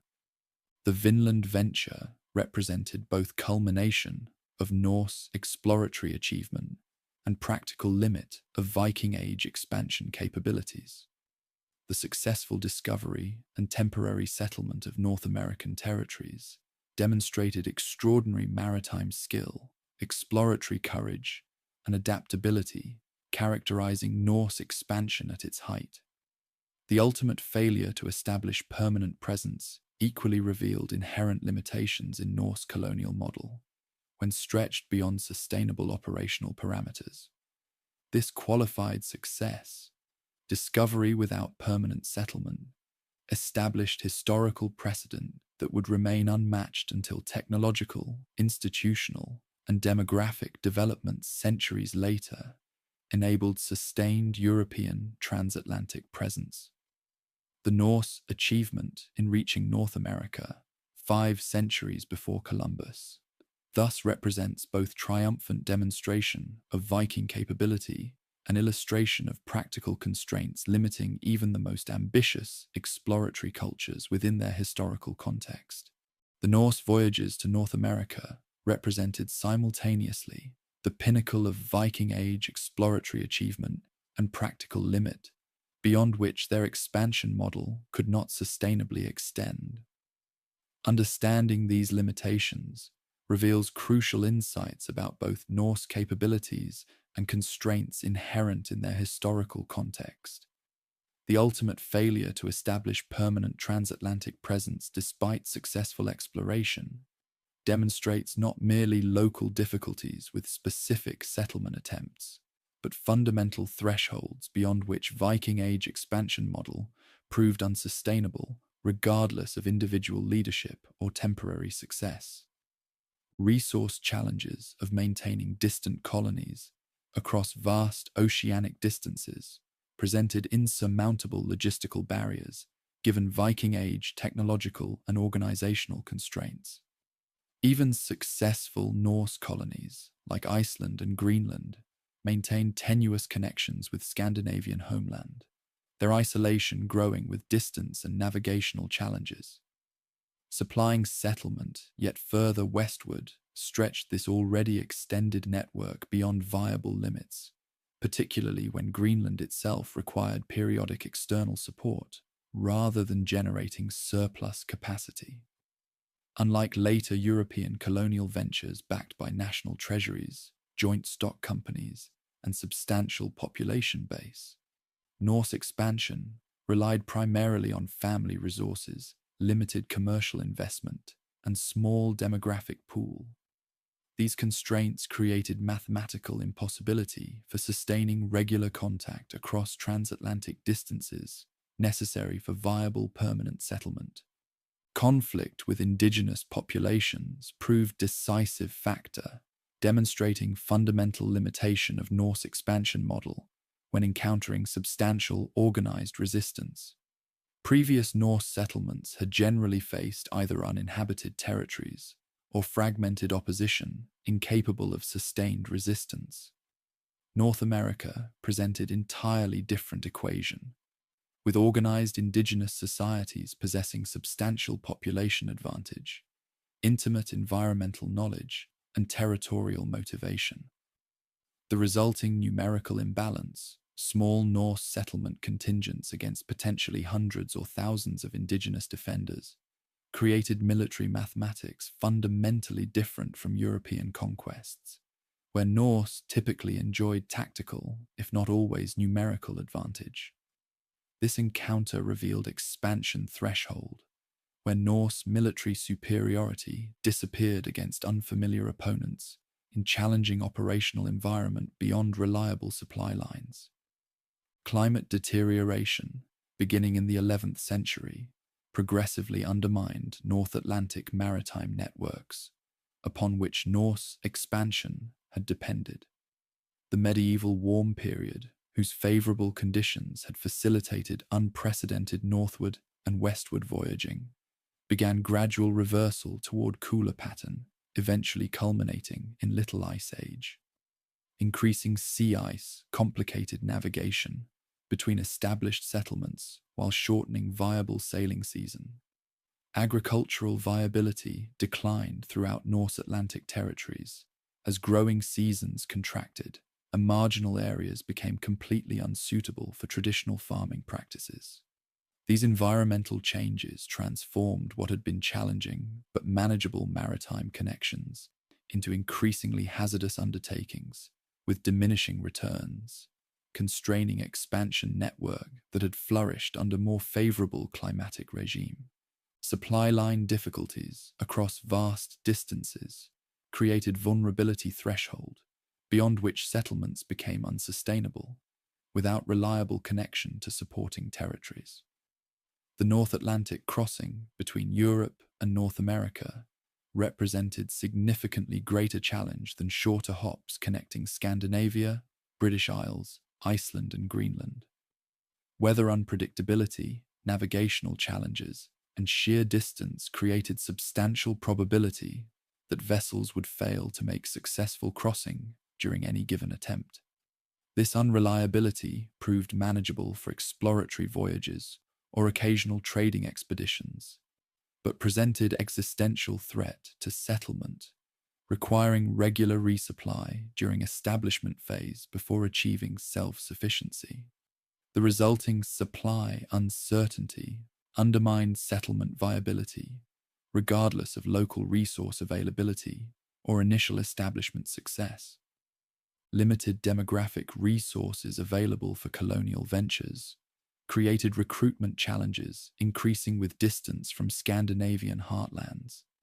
Iceland had required substantial population transfer from Scandinavia, drawing on considerable demographic reservoir.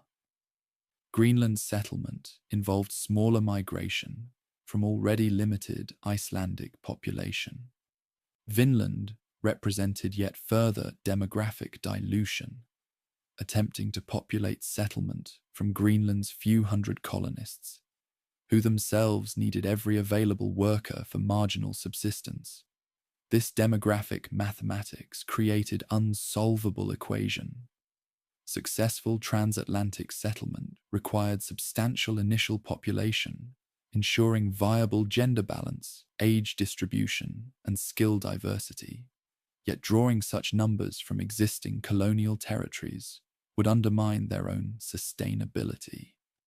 The resulting demographic insufficiency meant even initially, successful settlements remained vulnerable to attrition through conflict, accident, or disease, without adequate replacement capacity.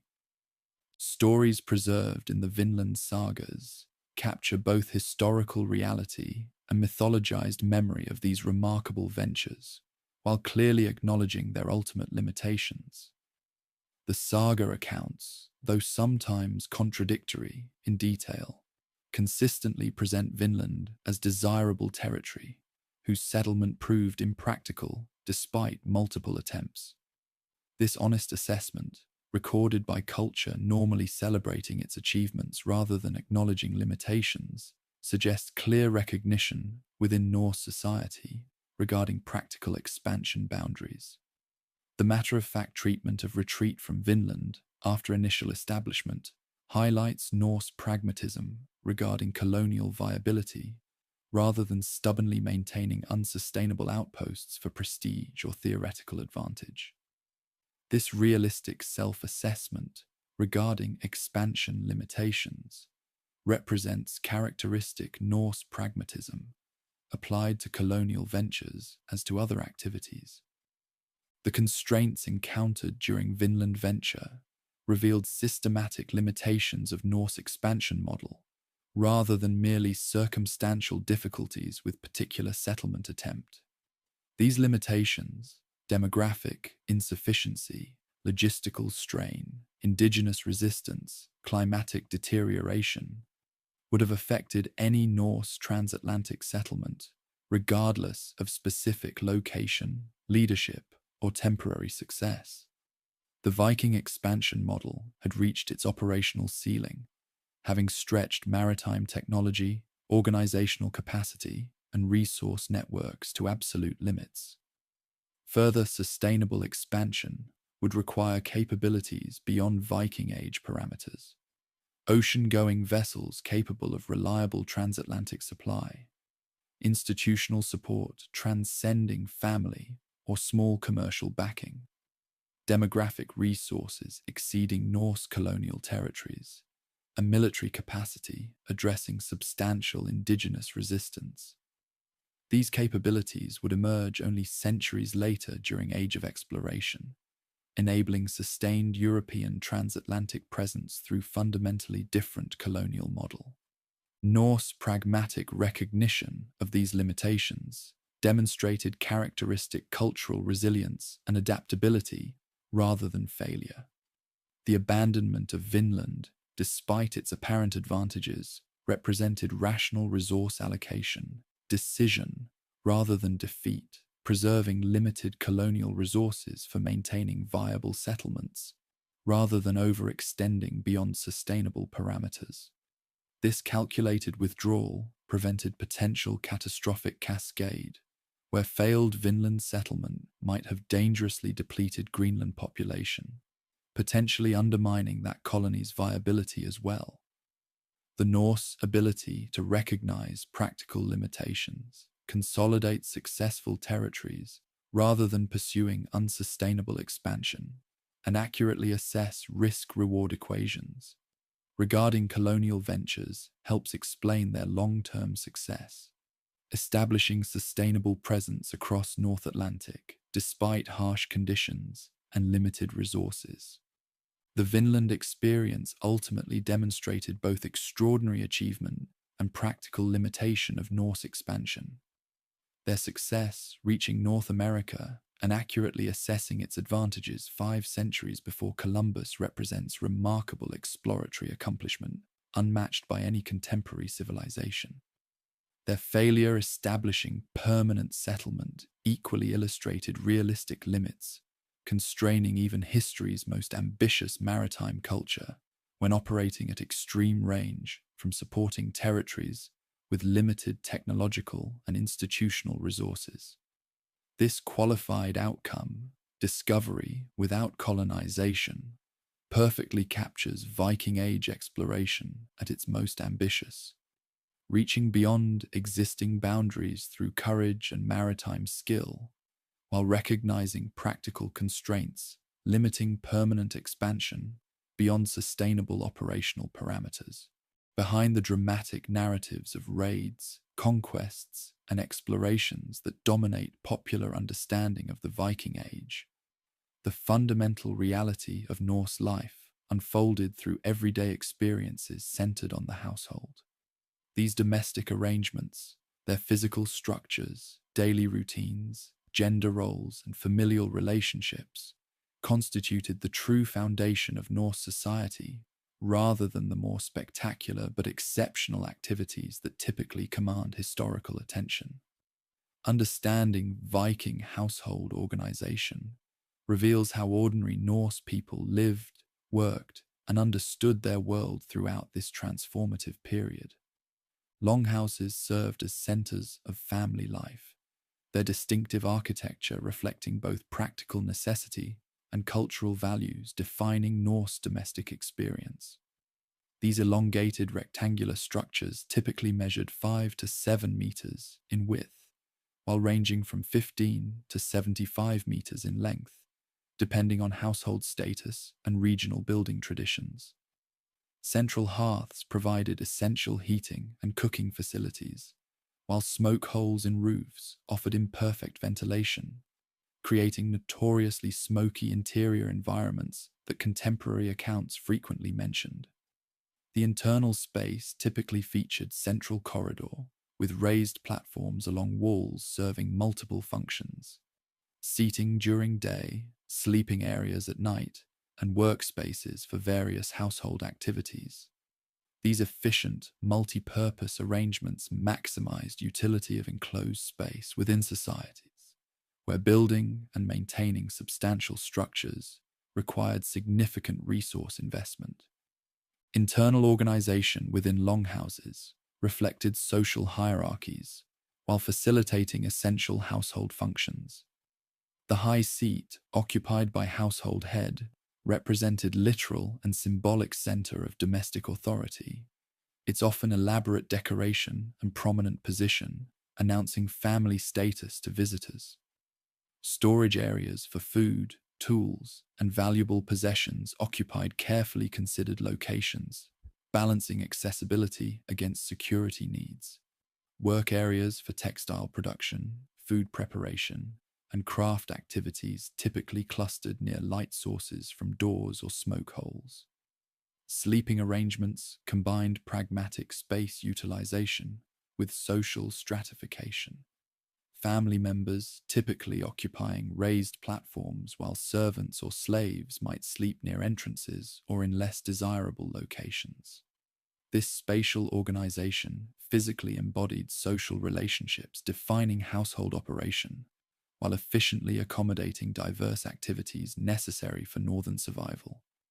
Farm life followed seasonal cycles of activity dictated by environmental conditions rather than arbitrary human scheduling. Spring brought intensive agricultural labor, field preparation, planting, livestock birthing, requiring all household members' participation, regardless of age or status. Summer demanded continual attention to crops and animals, while simultaneously allowing fishing, hunting, and resource collections supplementing agricultural production. Autumn focused intensively on harvest activities and food preservation, essential for winter survival. Winter itself, though sometimes portrayed as dormant season, actually featured constant labor, processing materials collected during productive months, manufacturing and repairing tools and clothing, maintaining animals in close confinement necessitated by harsh conditions. This seasonal rhythm structured Norse experience more fundamentally than political events or military campaigns, its predictable cycle providing stability amid other uncertainties. Food preparation and preservation techniques represented essential knowledge, literally determining household survival through long northern winters. Dairy processing created products with varying preservation properties, from short-lived milk to longer-lasting cheese and butter, serving as critical protein sources when fresh food became unavailable. Meat preservation employed multiple methods including smoking, drying, salting, and fermenting, each technique creating products with distinctive storage properties and flavors. Grain processing transformed harvested crops into flour for bread and porridge or facilitated fermentation, producing ale that served as both essential nutrition and valued social lubricant. Fish preservation, particularly important in coastal communities, utilized drying, smoking, and fermentation methods, creating storable products that maintain nutritional value through winter months. These preservation techniques represented sophisticated technological systems, requiring generational knowledge transmission and precise execution rather than merely crude survival methods. Gender roles in daily household management reflected practical division of labor rather than arbitrary discrimination, though clear differentiation existed between typical male and female domains. Women generally controlled interior household operations, food preparation, textile production, childcare, dairy processing, and exercised considerable authority within these spheres, regardless of their formal legal standing. Men typically handled external activities, field work, hunting, fishing, construction, trade expeditions, though considerable overlap existed in many households where all available labor applied to whatever tasks required immediate attention. This practical approach to labor division created complementary, rather than strictly hierarchical relationship between genders, with household success depending on effective execution of both male and female domains. The resulting partnership, though not egalitarian by modern standards, granted Norse women substantial practical authority and respect compared to contemporary cultures elsewhere. Childhood, education, and coming of age followed patterns designed to produce individuals capable of fulfilling essential adult roles within challenging northern environment. Children participated in household labor from earliest ages capable of useful contribution, their responsibilities gradually increasing alongside physical and cognitive development. Education occurred primarily through practical apprenticeship rather than formal instruction, with children learning essential skills by working alongside more experienced household members. Boys typically focused increasingly on male-gendered activities under fathers or other male relatives' guidance, while girls similarly apprenticed in female domains under mothers' direction. Coming of age involved no single dramatic ceremony, but rather progressive assumption of adult responsibilities, with full adult status generally recognized when individual demonstrated capability to contribute as independent household member. This practical educational approach produced individuals with sophisticated skill sets essential for survival, rather than abstract knowledge lacking immediate application. Social relationships within households extended beyond nuclear families to include extended kin, servants, slaves, and occasionally unrelated individuals incorporated through various arrangements. Grandparents often remained integral household members, contributing both labor and invaluable experience while receiving care when physical capabilities diminished. Unmarried siblings, cousins, or more distant relatives frequently remained incorporated within successful households rather than establishing independent residences. Servants occupied intermediate status between family members and slaves, their treatment varying widely depending on household resources and individual relationships. Slaves, though legally property rather than persons, nevertheless functioned as household members whose treatment ranged from relatively benign to genuinely oppressive, depending on owner temperament and economic circumstances. Foster children, placed temporarily or permanently with households other than birth families, created important social connections between families while distributing childcare responsibilities. These complex household compositions created flexible social units capable of adapting to changing circumstances while maintaining essential productive capacity. Housing architecture varied significantly across Norse territories, reflecting both environmental adaptation and cultural evolution throughout Viking Age. Early Iron Age longhouses in Scandinavia typically featured combined human and animal accommodation under single roof. Practical arrangement facilitating animal care, while animal body heat contributed to human living areas during harsh winters.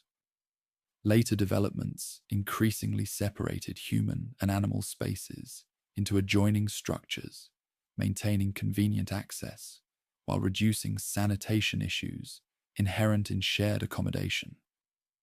Urban households in trading centres like Hedeby, York, or Dublin adapted longhouse concepts to constrained town plots, creating narrower structures opening onto streets while maintaining essential internal organisation. Colonial settlements in Atlantic territories, Iceland, Greenland, briefly Vinland, adapted traditional designs to available building materials, often substituting stone and turf for wood in timber-poor environments. These architectural adaptations demonstrate Norse pragmatism, applying traditional concepts to new circumstances, rather than rigidly maintaining impractical building forms when conditions changed.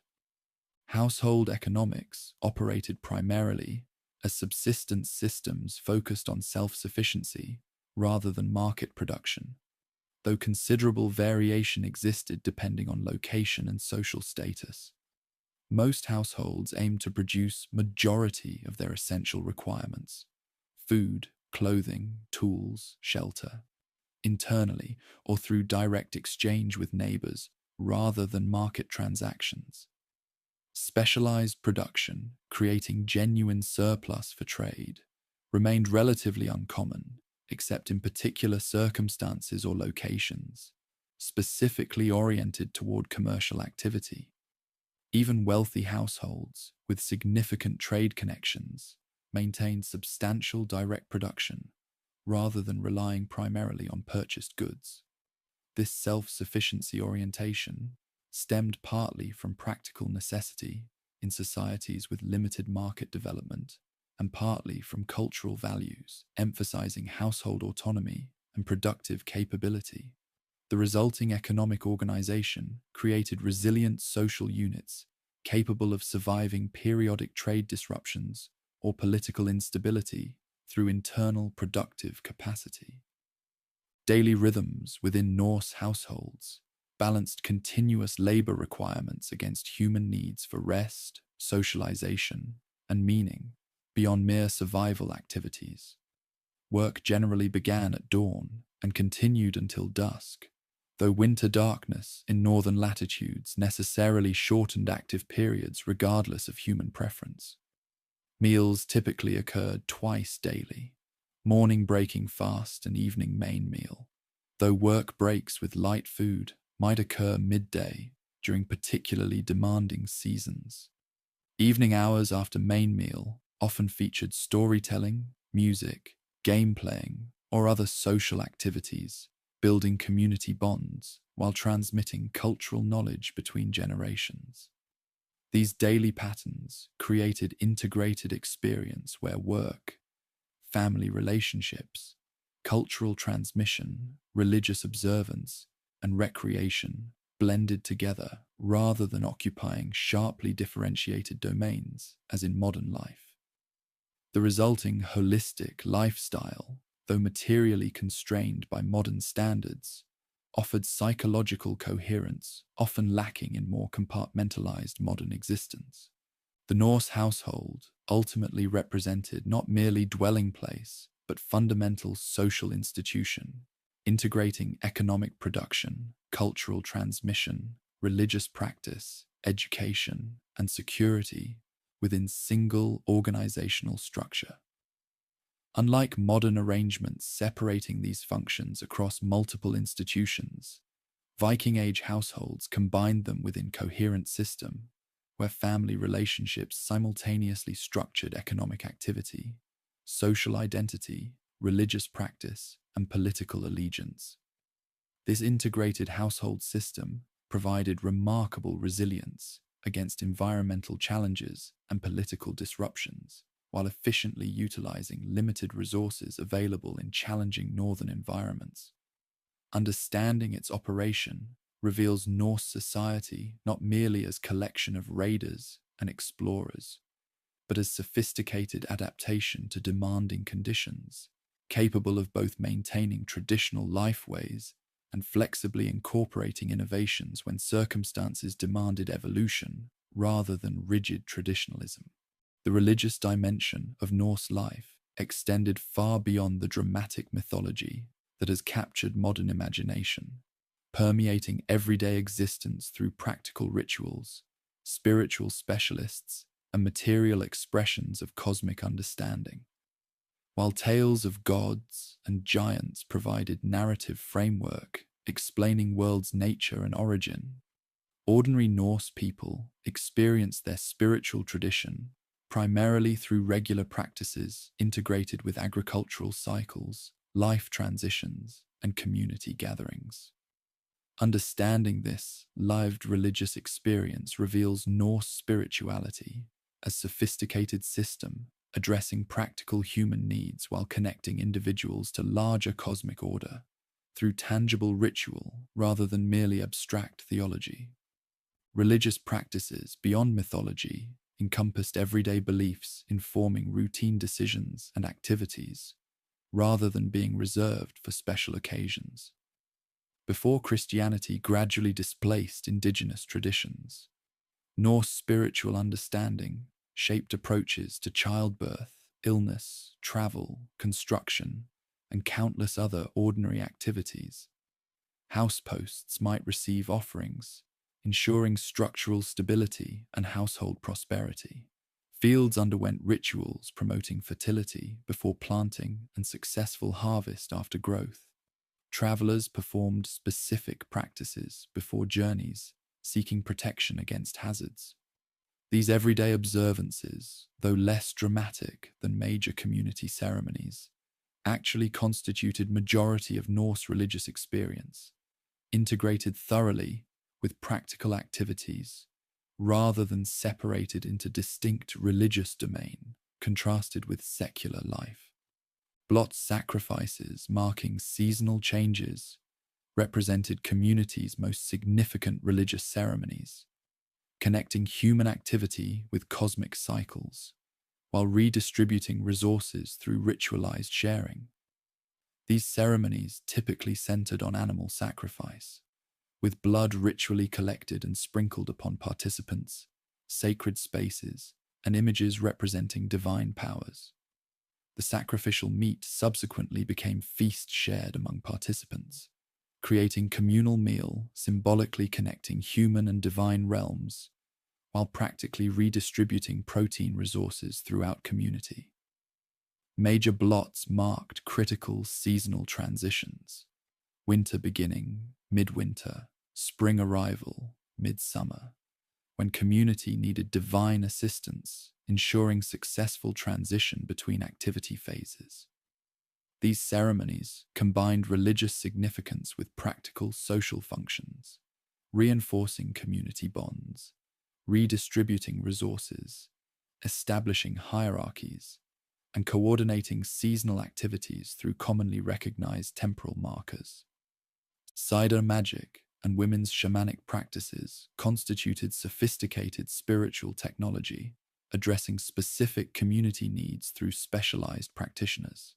This distinctive tradition, primarily though not exclusively practiced by women, involved altered consciousness states achieved through various techniques, including chanting, psychoactive substances, sleep deprivation, or sensory manipulation. Practitioners supposedly gained ability to see future events, communicate with non-human entities, influence weather, heal illnesses, or harm enemies through these techniques. Archaeological evidence supporting these practices includes distinctive staffs associated with cider practitioners in female graves, alongside unusual objects likely serving ritual rather than practical functions.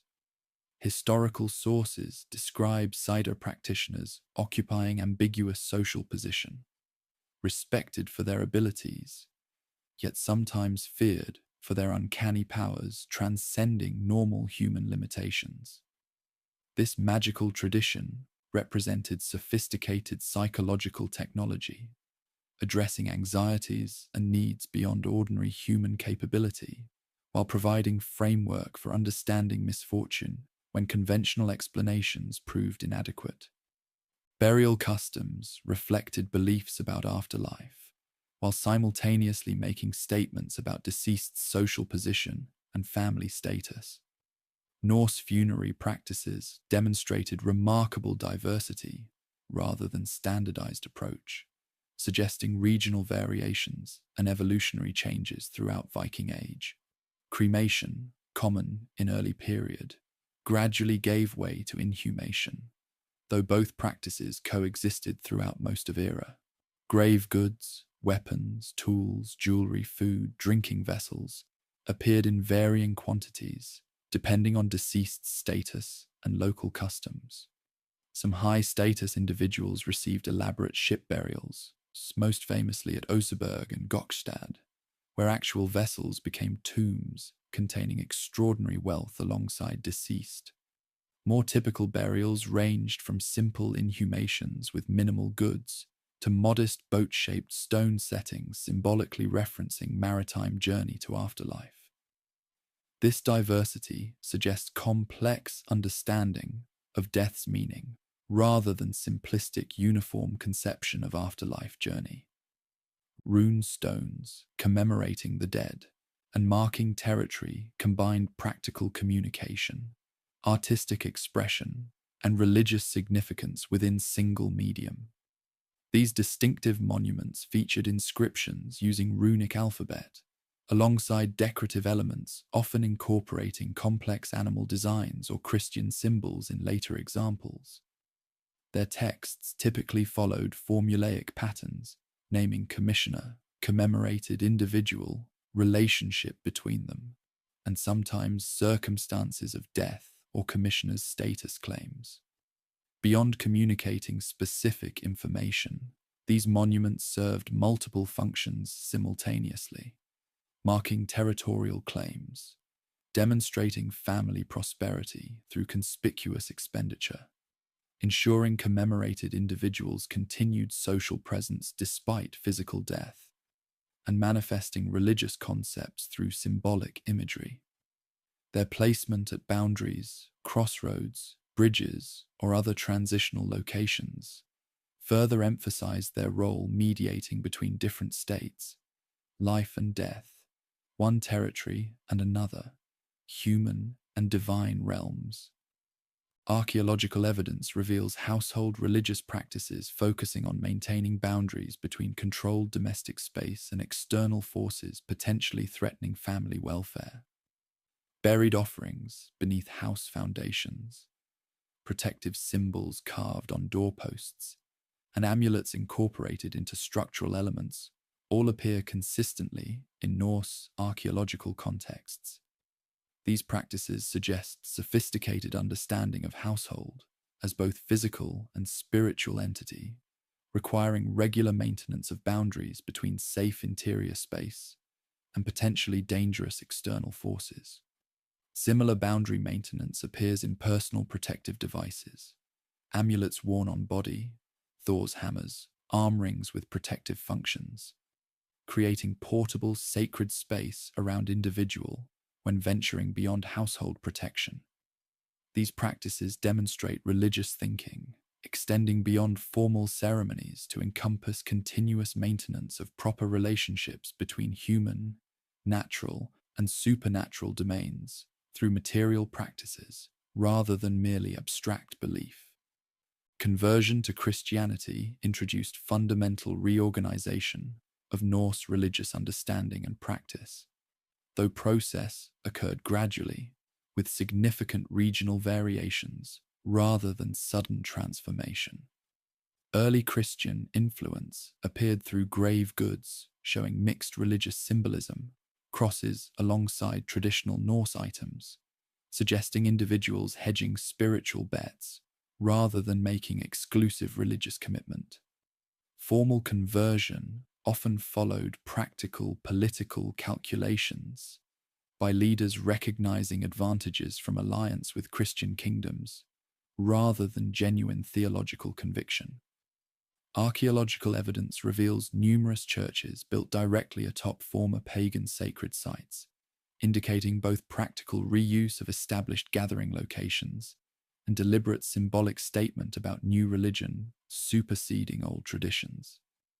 Despite official conversion, many traditional practices continued under thin Christian veneer, with seasonal celebrations maintaining ancient timing, while nominally honoring Christian saints rather than Norse deities. This complex negotiation between religious systems created distinctive Scandinavian Christianity, maintaining significant indigenous elements despite nominal doctrinal orthodoxy. Landscape features, including sacred groves, stones, mountains, waterfalls, and other natural formations, constituted essential elements of Norse religious topography. Historical sources mention specific locations where gods reportedly manifested or particular powers could be accessed through appropriate ritual activities. Archaeological evidence confirms concentrated ritual activity at distinctive landscape features, suggesting these locations served as natural temples where divine presence seemed particularly accessible. Large communal religious centers at Uppsala, Ledra, and other locations featured both natural elements and human constructions, creating complex sacred landscapes rather than merely isolated temples. This integration of natural features within religious understanding created spirituality thoroughly embedded within physical world, rather than positing sharp division between supernatural and natural realms. The resulting religious landscape encouraged perception of divine presence within ordinary environment, rather than isolating sacred experience to specialized structures separated from daily life. Personal religious experience for ordinary Norse individuals likely focused more on immediate ancestors and local spirits than distant cosmic deities dominating mythological narratives. Archaeological and textual evidence suggests household worship centered particularly on family predecessors, believed to remain active in supporting descendants' welfare if properly honored through offerings and remembrance. Local landscape spirits, sometimes called landvetter, similarly received regular attention through offerings at specific locations within territory utilized by community. These more immediate spiritual relationships addressed practical concerns like weather, fertility, health, and protection against misfortune through entities directly connected to specific households or locations, rather than remote cosmic powers.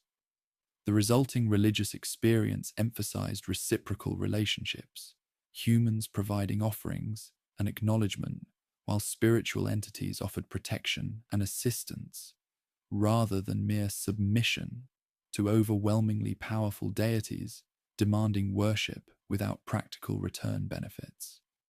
The archaeological record reveals considerable investment in physical representations of spiritual concepts, contradicting earlier scholarly assumptions about aniconic Norse religion lacking material expressions. Numerous small figurines representing deities or supernatural beings appear in settlement contexts, suggesting household shrines featuring tangible divine representations. Larger wooden figures mentioned in historical sources have rarely survived due to material perishability, though occasional discoveries confirm their historical existence.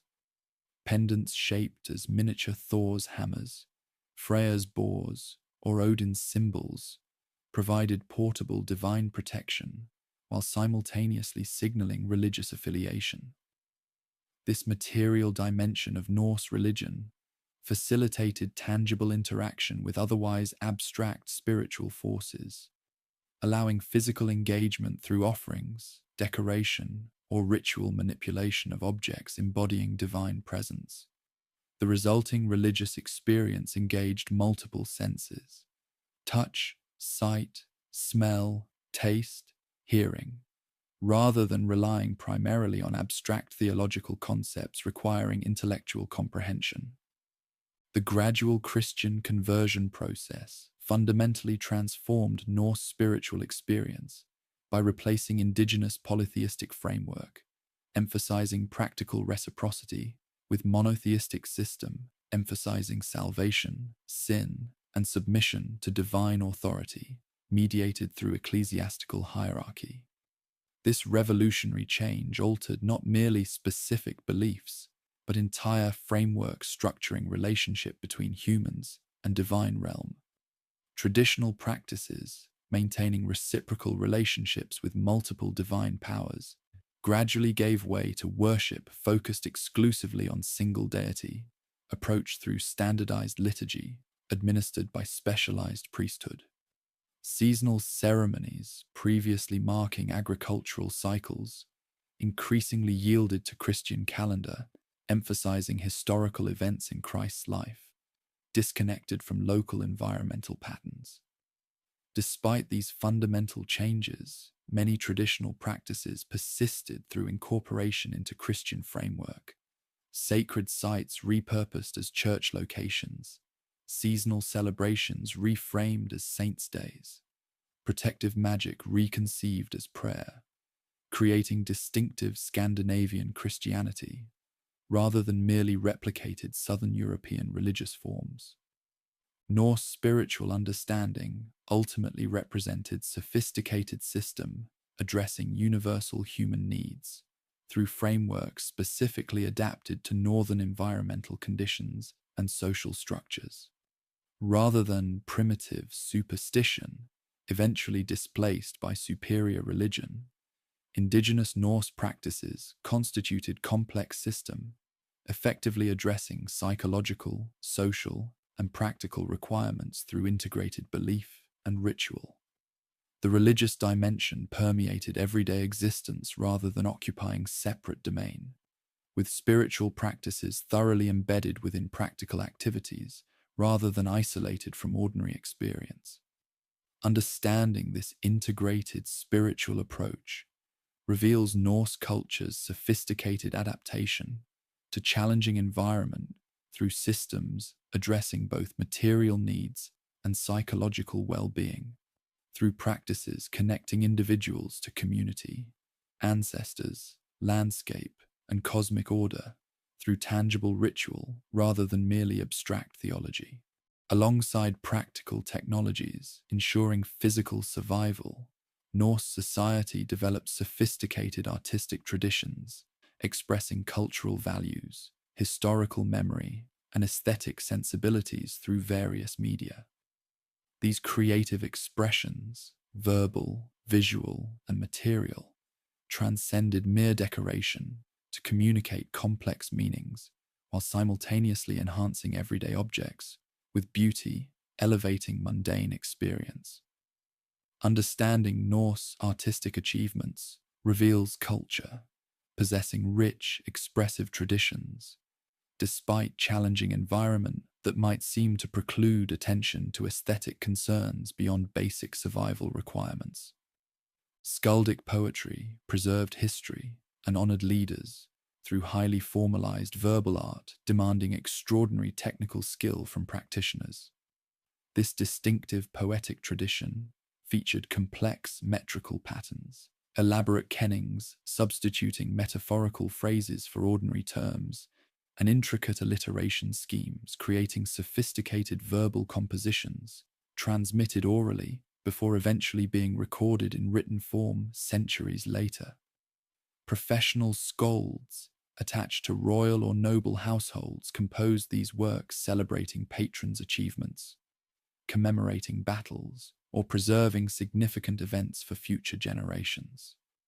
The resulting poems functioned simultaneously as entertainment, historical record, political propaganda, and artistic achievement, judged by demanding aesthetic standards. Their preservation through centuries of oral transmission before eventual written recording demonstrates cultural value attached to verbal artistry despite absence of writing technology during pagan era. Material artistry through metalwork and woodcarving traditions created objects combining practical function with extraordinary aesthetic refinement. Metal items, jewelry, weapons, belt fittings, vessels, frequently featured elaborate decoration, far exceeding functional requirements, demonstrating importance attached to beauty beyond mere utility. Woodcarving similarly transformed utilitarian objects, furniture, buildings, vessels, tools, into artistic expressions through decorative elements, ranging from simple geometric patterns to complex figural representations. Archaeological discoveries continue revealing remarkable technical sophistication in these craft traditions, with microscopic examination showing precision details invisible to naked eye, yet meticulously executed by craftspeople working without modern magnification tools. This dedication to excellence, even in details unlikely to receive conscious notice, reveals culture valuing artistic integrity and technical mastery as worthy goals, transcending mere practical adequacy. The aesthetic of interlace and animal forms characterized Norse visual expression across various media, creating distinctive stylistic tradition, recognizable despite regional variations and evolutionary development throughout Viking Age. This design approach featured complex patterns where lines weave over and under each other while transforming into animal bodies that themselves intertwine in elaborate compositions. Animals depicted in these designs, wolves, serpents, birds, dragons, often appear partially transformed or combined with other creatures, creating ambiguous entities existing between categories, rather than representing naturalistic depictions.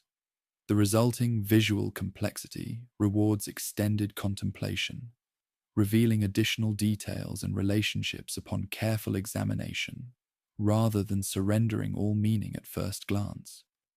This aesthetic preference suggests cultural value attached to complexity, transformation, and boundary crossing, rather than rigid categorization or simplified representation.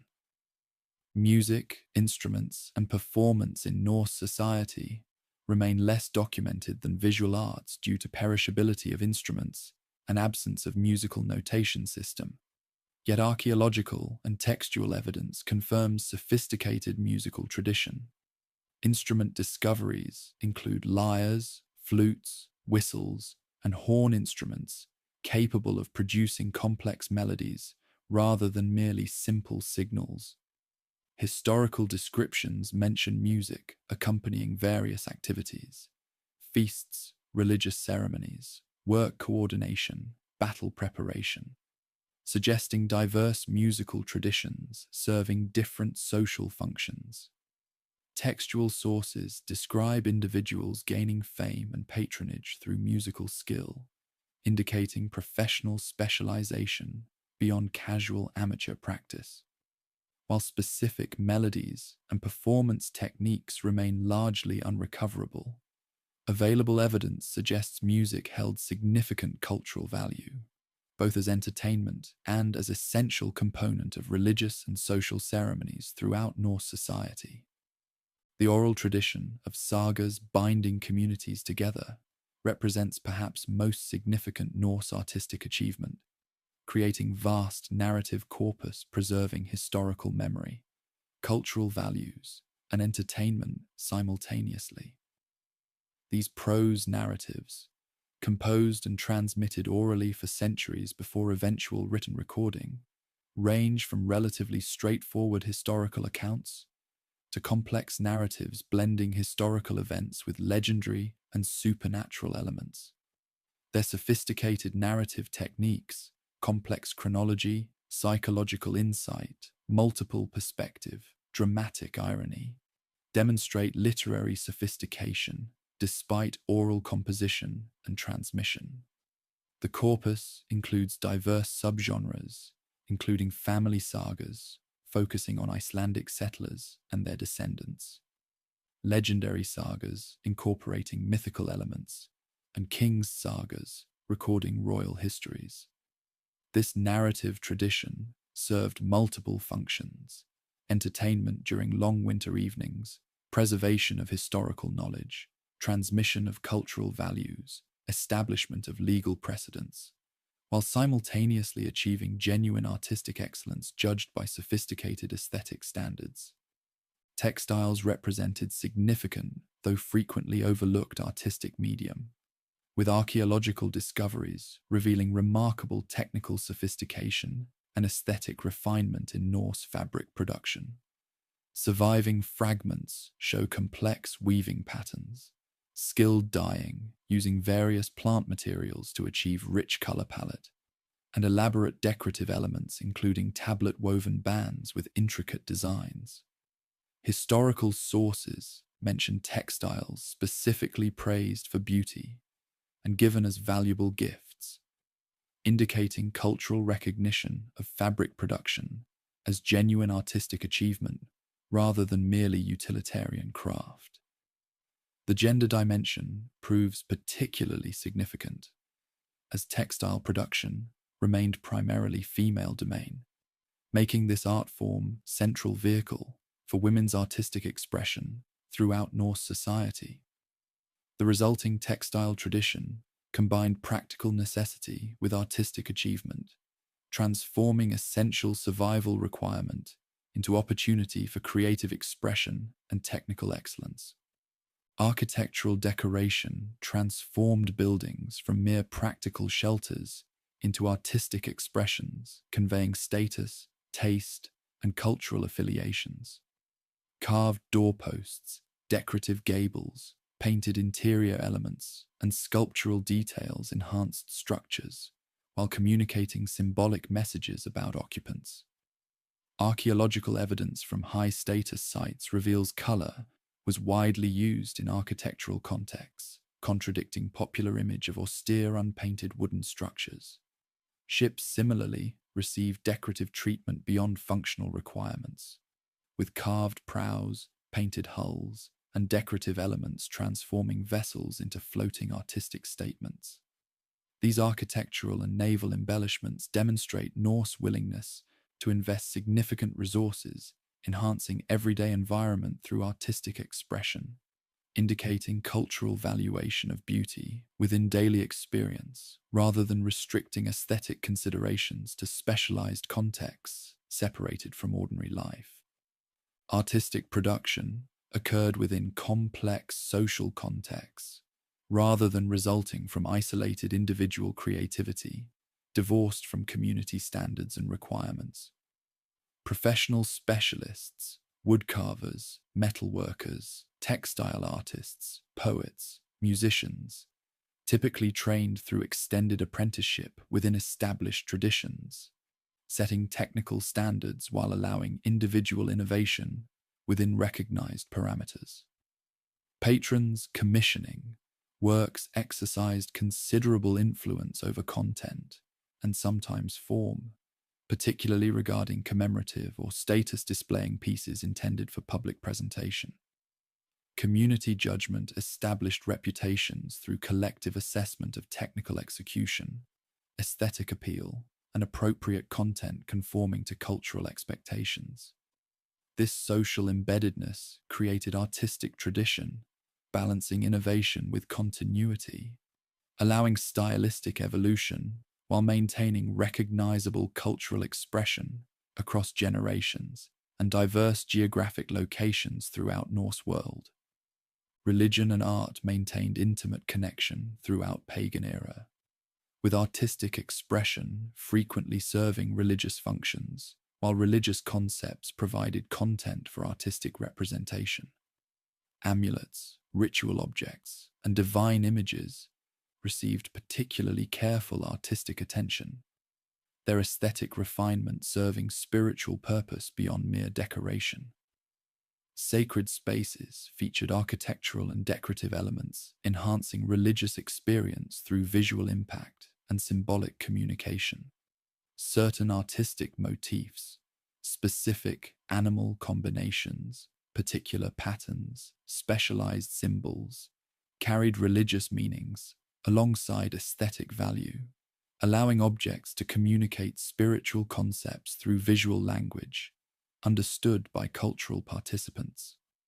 This integration between religious and artistic domains created situation where aesthetic excellence served spiritual purpose, while religious concepts provided meaningful content for artistic expression, each domain enhancing rather than competing with the other. The arrival of Christianity introduced revolutionary changes to Norse artistic traditions, introducing new motifs, techniques, and aesthetic values, while gradually displacing indigenous artistic expressions associated with pagan religious concepts.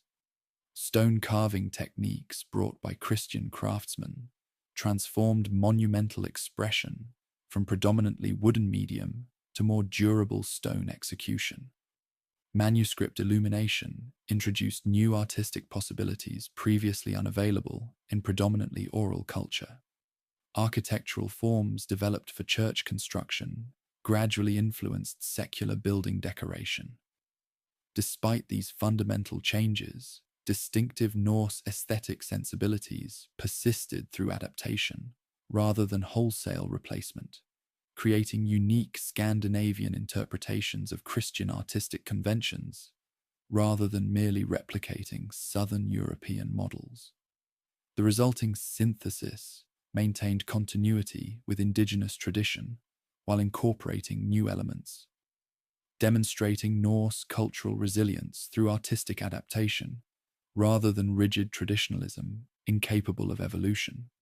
Norse artistic expression ultimately represented sophisticated cultural achievement, balancing aesthetic refinement with practical function, technical excellence with meaningful content, and traditional continuity with individual creativity.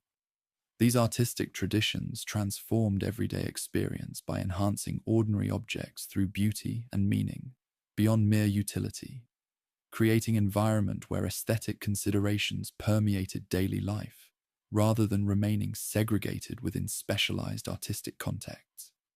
Understanding these expressive traditions reveals Norse culture's remarkable capacity for creating beauty and meaning within challenging environment where survival concerns might seem to preclude attention to aesthetic refinement. This artistic sophistication directly contradicts stereotypical portrayal of Vikings as crude barbarians concerned solely with violence and plunder. revealing instead complex culture, valuing creative expression alongside practical capability with an integrated worldview where beauty and function enhanced rather than opposed each other. Norse society developed sophisticated systems maintaining social order through combination of formal legal procedures, community enforcement mechanisms, and shared cultural values rather than centralized authority or permanent enforcement institutions. Understanding these social regulatory systems reveals how Viking communities maintained functional order, despite limited formal governance structures and absence of professional enforcement mechanisms characteristic of more centralized contemporaneous societies elsewhere in Europe. Thing assemblies served as centers of democratic process, providing forums where free men gathered periodically to resolve disputes, establish community standards, and participate in governance decisions affecting their collective welfare. These gatherings, occurring at established locations on regular schedule, represented most formal governance institution in pre-state Norse society.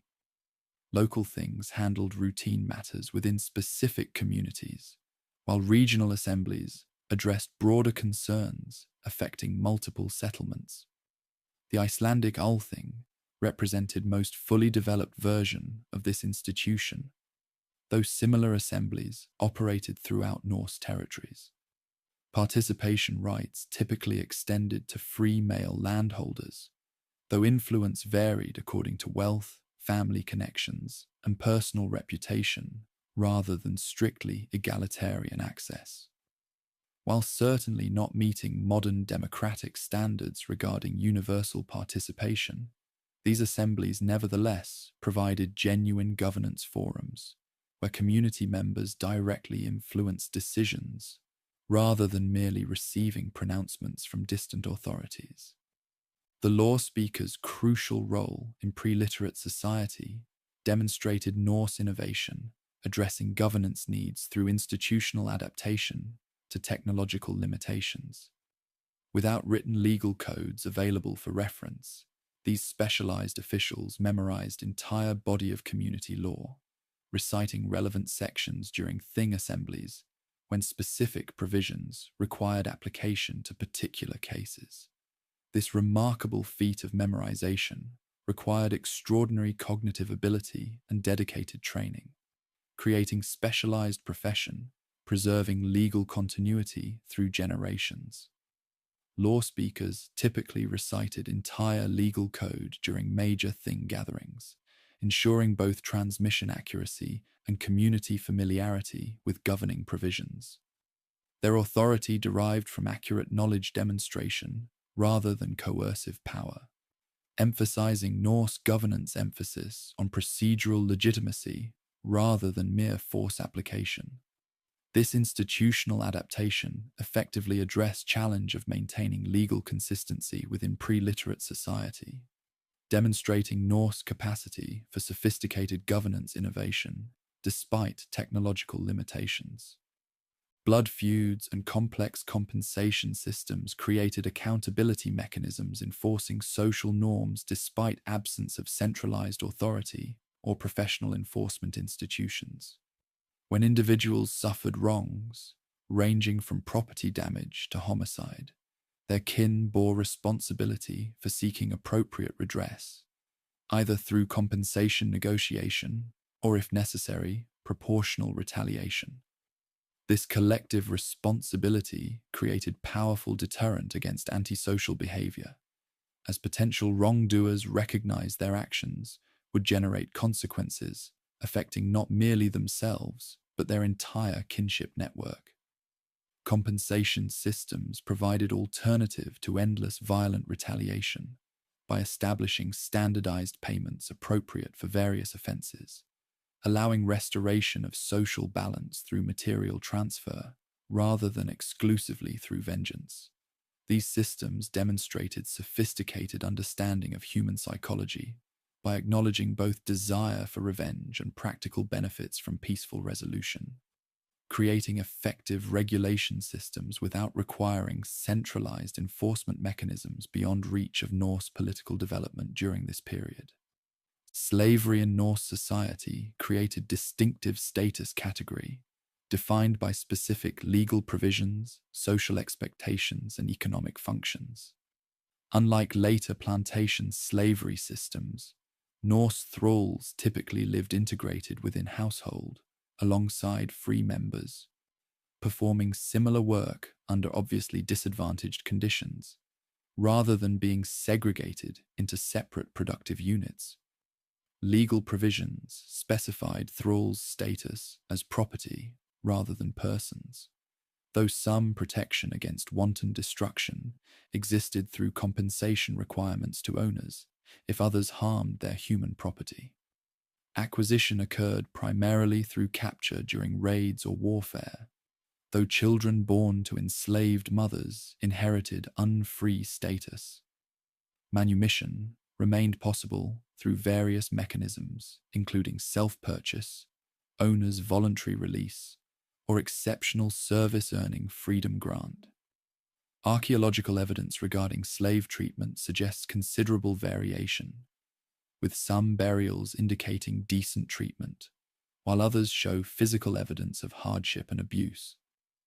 This institution, while obviously contradicting modern ethical standards, functioned as an integral component of Norse economic and social system throughout Viking Age, before gradually diminishing through combination of Christian ethical influence and changing economic conditions, making slavery less advantageous compared to other labor arrangements. Honor culture and its consequences for daily interactions created informal but powerful regulatory system, shaping behavior through reputation management rather than formal punishment mechanisms. Within Norse society, personal reputation, combining assessments of courage, reliability, generosity, and skill, constituted essential social currency, determining everything from marriage opportunities to trading partnerships to political influence. Community judgment continuously evaluated individual conduct against cultural standards, with resulting reputation adjustments creating powerful incentives for norm compliance more effective than formal punishment threats. Public insults or disrespect required active response restoring honor through appropriate counteraction, ranging from verbal retort to physical confrontation, depending on offense severity. This honor system simultaneously promoted social stability through predictable behavior standards, while potentially generating instability through escalating conflict cycles when honor demands created incompatible obligations. The resulting social dynamic created environment where informal community judgment regulated behavior more effectively than formal institutions could have accomplished, given Norse political development level during this period.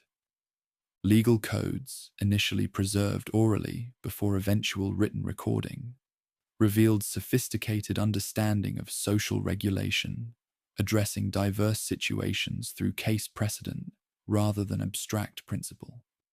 Norse law typically approached infractions through specific case categories with established responses, rather than applying general principles to novel situations.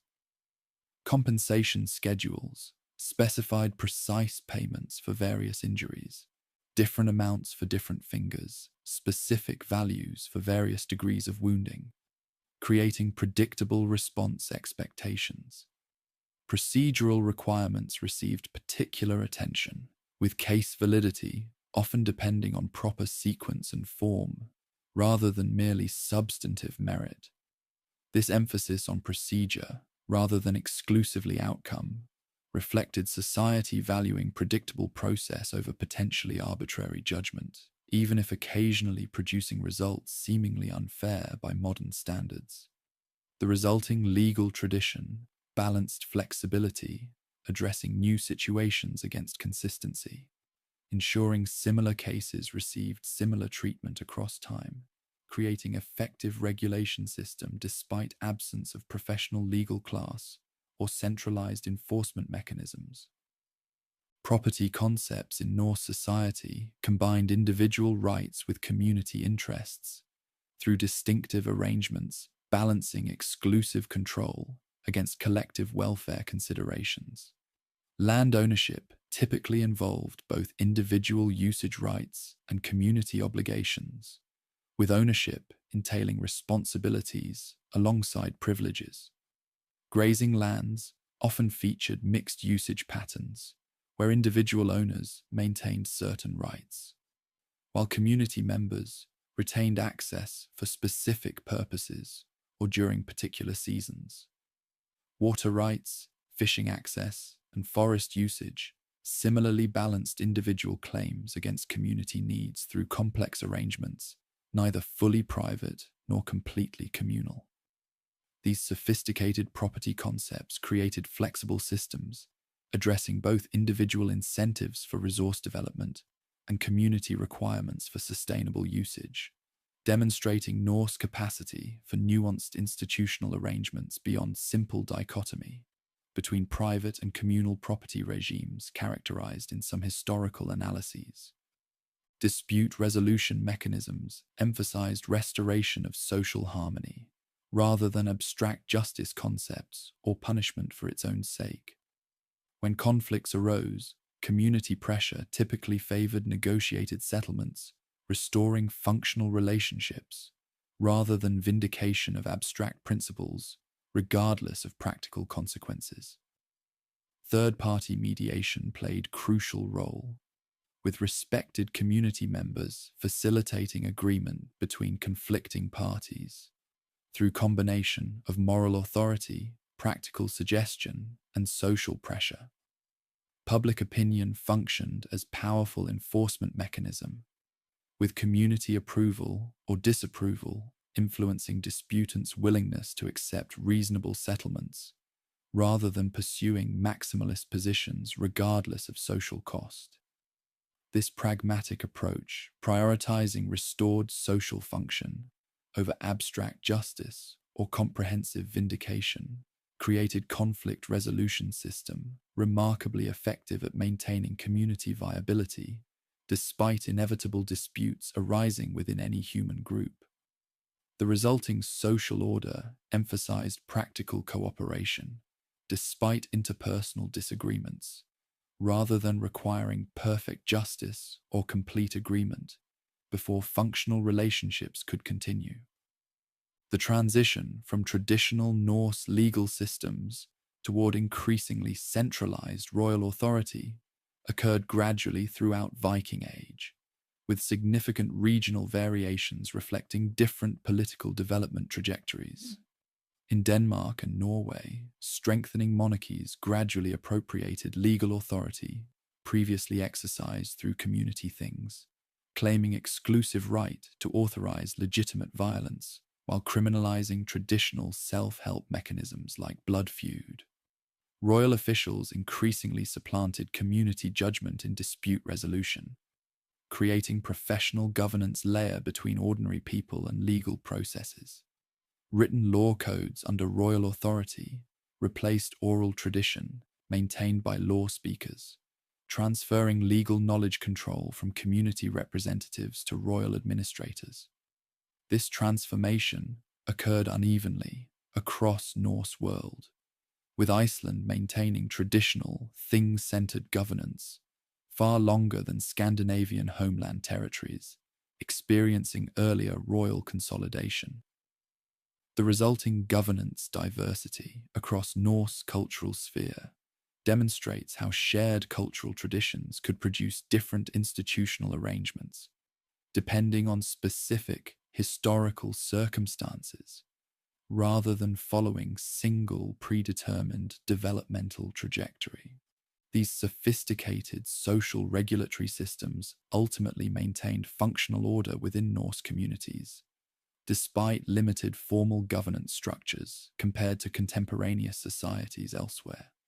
Through combination of community assemblies, kinship enforcement mechanisms, honor culture, and pragmatic dispute resolution approaches, Norse society achieved remarkable self-regulation without requiring extensive bureaucracy professional enforcement class, or centralized authority characteristic of state-level societies. Understanding these governance achievements reveals Norse culture's sophisticated institutional development, addressing practical regulatory needs through arrangements suited to their specific technological, environmental, and cultural context, rather than merely representing primitive precursors to more advanced governance forms.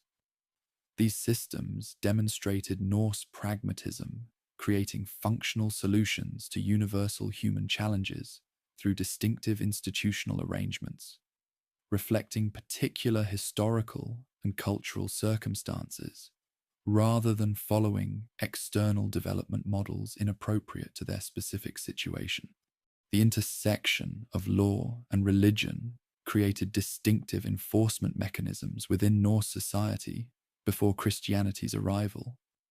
Oaths sworn on sacred objects, rings dedicated to gods, weapons symbolizing divine power, or other items believed to connect human and divine realms, carried supernatural consequences for violation beyond mere social disapproval.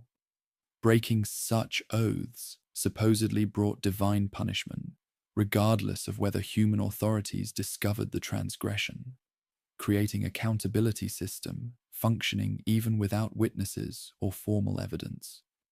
Temple sanctuaries served as neutral ground where even enemies could gather under religious protection, facilitating negotiations otherwise impossible given existing hostilities. Religious specialists sometimes participated in dispute resolution, lending spiritual authority to settlements while ensuring cosmic as well as social harmony through appropriate resolution. This religious dimension strengthened legal systems that might otherwise have seemed merely advisory, given limited coercive enforcement capacity within pre-state Norse society. Geographic isolation shaped distinctive legal evolution within different Norse communities, despite shared cultural foundation. Iceland's unique circumstances, settlement by diverse groups from various Norwegian regions, absence of pre-existing power structures, limited resources requiring cooperation, produced particularly sophisticated legal system, balancing practical dispute resolution against limited enforcement capacity. The Icelandic Commonwealth created governance system functioning without executive authority, relying instead on community pressure and procedure legitimacy rather than coercive enforcement. Greenland settlers adapted Icelandic models to even more constrained circumstances, creating further specialized arrangements addressing extreme isolation and limited population. Colonial territories within British Isles and Normandy developed hybrid legal systems incorporating elements from both Norse tradition and indigenous arrangements found in conquered territories. This regional diversification demonstrated how shared Norse legal concepts could produce different specific implementations when interacting with varying environmental, demographic, and political circumstances. Law and social position maintained complex relationship throughout Norse society, with status influencing legal standing, while legal rights partially defined social categories. Free farmers, bondi, formed society's foundation, possessing full legal rights with compensations and protections, corresponding to their status as independent householders. Jarls and other elite figures received higher compensation values for injuries or death, reflecting their elevated social position through concrete legal terms rather than merely abstract status. Freed slaves, leisingji, occupied intermediate position, legally free but carrying certain disabilities and obligations toward former owners for specific time period, before achieving full legal equality with freeborn individuals. Women's legal standing varied by marital status and regional custom, with widows typically enjoying greater legal autonomy than married women. though all maintained certain rights regarding property, divorce, and physical protection, regardless of marital status. This legal differentiation created society where rights and protections scaled with social position rather than applying uniformly across population, yet maintained basic protections even for disadvantaged groups, unlike more severely stratified contemporary societies elsewhere. Judicial procedures emphasized public performance and community witnessing rather than private deliberation or professional judgment. Cases brought before things required formal presentation, following prescribed verbal formulas and procedural sequences, with deviation potentially invalidating otherwise legitimate claims regardless of substantive merit. Witness testimony carried extraordinary importance, with reputation determining credibility more than specific evidence presented. Ordeals occasionally resolved particularly difficult cases through procedural mechanisms believed to reveal divine judgment, handling hot iron, retrieving objects from boiling water, or other tests supposedly revealing guilt or innocence through supernatural intervention rather than human assessment. These public performances served educational function beyond specific case resolution, demonstrating legal norms and procedures to assembled community while reinforcing collective values through visible enforcement. The resulting legal culture emphasized procedural correctness, community involvement, and transparent resolution, rather than abstract justice concepts or private determination. The evolution from self-help enforcement toward institutional justice occurred gradually throughout Viking Age, with different regions following varied trajectories at different rates. Earlier periods featured greater reliance on kinship groups enforcing rights through direct action, seizing compensation, conducting approved vengeance, or otherwise addressing wrongs through family capacity rather than formal institutional mechanisms. As political consolidation progressed, emerging royal authorities increasingly claimed exclusive legitimate violence right, criminalizing traditional self-help mechanisms while establishing official enforcement systems operated under royal authority. This transition created tension between traditional expectations regarding appropriate responses to wrongs and emerging royal prohibitions against actions previously considered legitimate.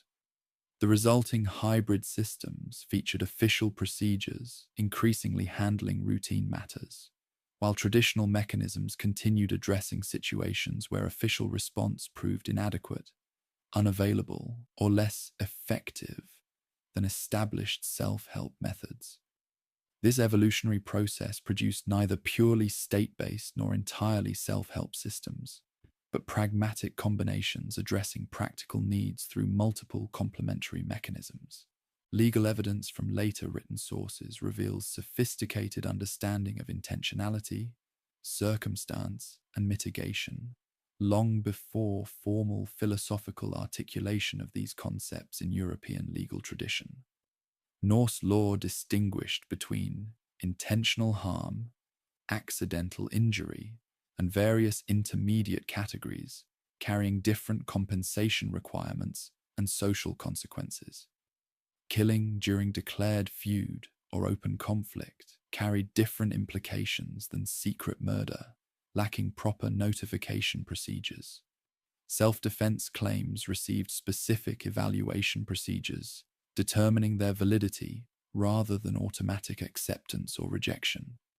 Circumstances like extreme hunger, imminent danger, or protecting dependents could mitigate otherwise prohibited actions through explicit provisions rather than merely informal consideration. This nuanced approach belies simplistic portrayal of Norse law as primitive or undeveloped, revealing instead sophisticated understanding of human action, complexity, and moral evaluation, requiring differentiated responses according to specific circumstances rather than rigid categorical applications regardless of context. The treatment of outsiders within Norse legal systems revealed both pragmatic flexibility and clear status differentiation based on established relationships rather than merely inherent characteristics. Foreign merchants received specific protections while trading within Norse communities, with customary arrangements establishing their rights, obligations, and dispute resolution mechanisms despite lacking normal community membership. These provisions created sufficient security, enabling commerce beneficial to both visitors and host communities, without requiring full integration or permanent relationship. Other outsiders, travelers, refugees, or migrants occupied more ambiguous positions depending on whether specific community members provided formal or informal sponsorship, integrating them within existing social networks. Those lacking such connections remained vulnerable, with limited protection beyond basic hospitality customs, unless they established specific relationships with established community members who would advocate for their interests within local legal frameworks. This approach prioritized relational standing over abstract rights, creating a flexible system addressing practical needs through specific relationships, rather than universal principles applied regardless of community connection. Legal knowledge transmission occurred primarily through participation observation rather than formal education, with children learning system functions by witnessing thing proceedings, household dispute resolutions, and community responses to various infractions. Young people accompanied adult family members to assemblies, observing procedures while gradually increasing direct participation as they matured. This experiential learning created population-wide basic legal literacy regarding community standards, appropriate resolution methods, and procedural requirements for advancing legitimate claims.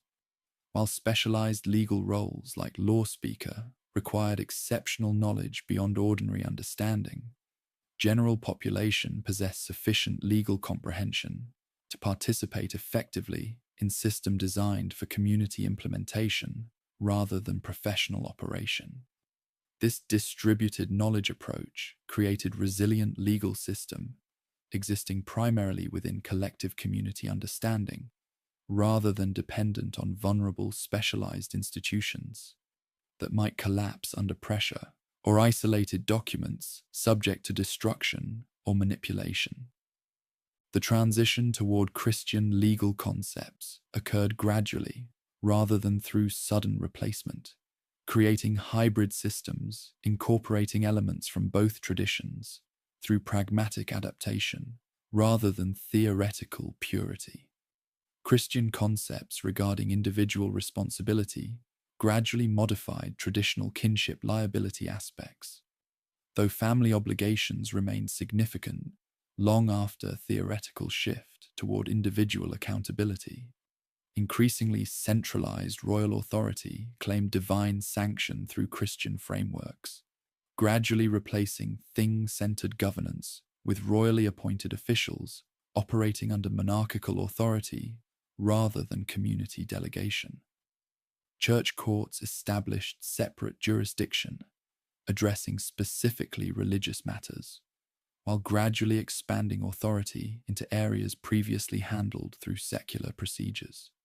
These evolutionary changes produced neither pure continuity nor complete replacement, but synthesized system incorporating elements from both traditions through practical adjustments, addressing specific needs rather than wholesale adoption of foreign models regardless of local circumstances.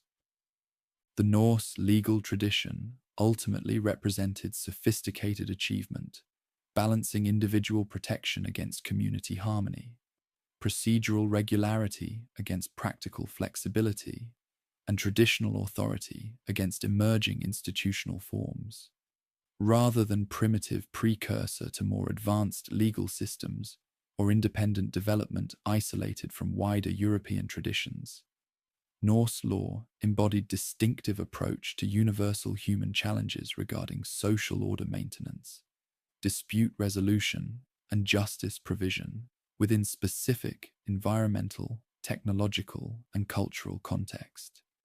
Understanding this sophisticated legal achievement reveals Norse society not as lawless barbarians, counterposed against civilized southern neighbors, but as innovative problem solvers, developing effective governance mechanisms suited to their particular circumstances, while capable of evolution when conditions changed or new approaches offered advantages over traditional methods.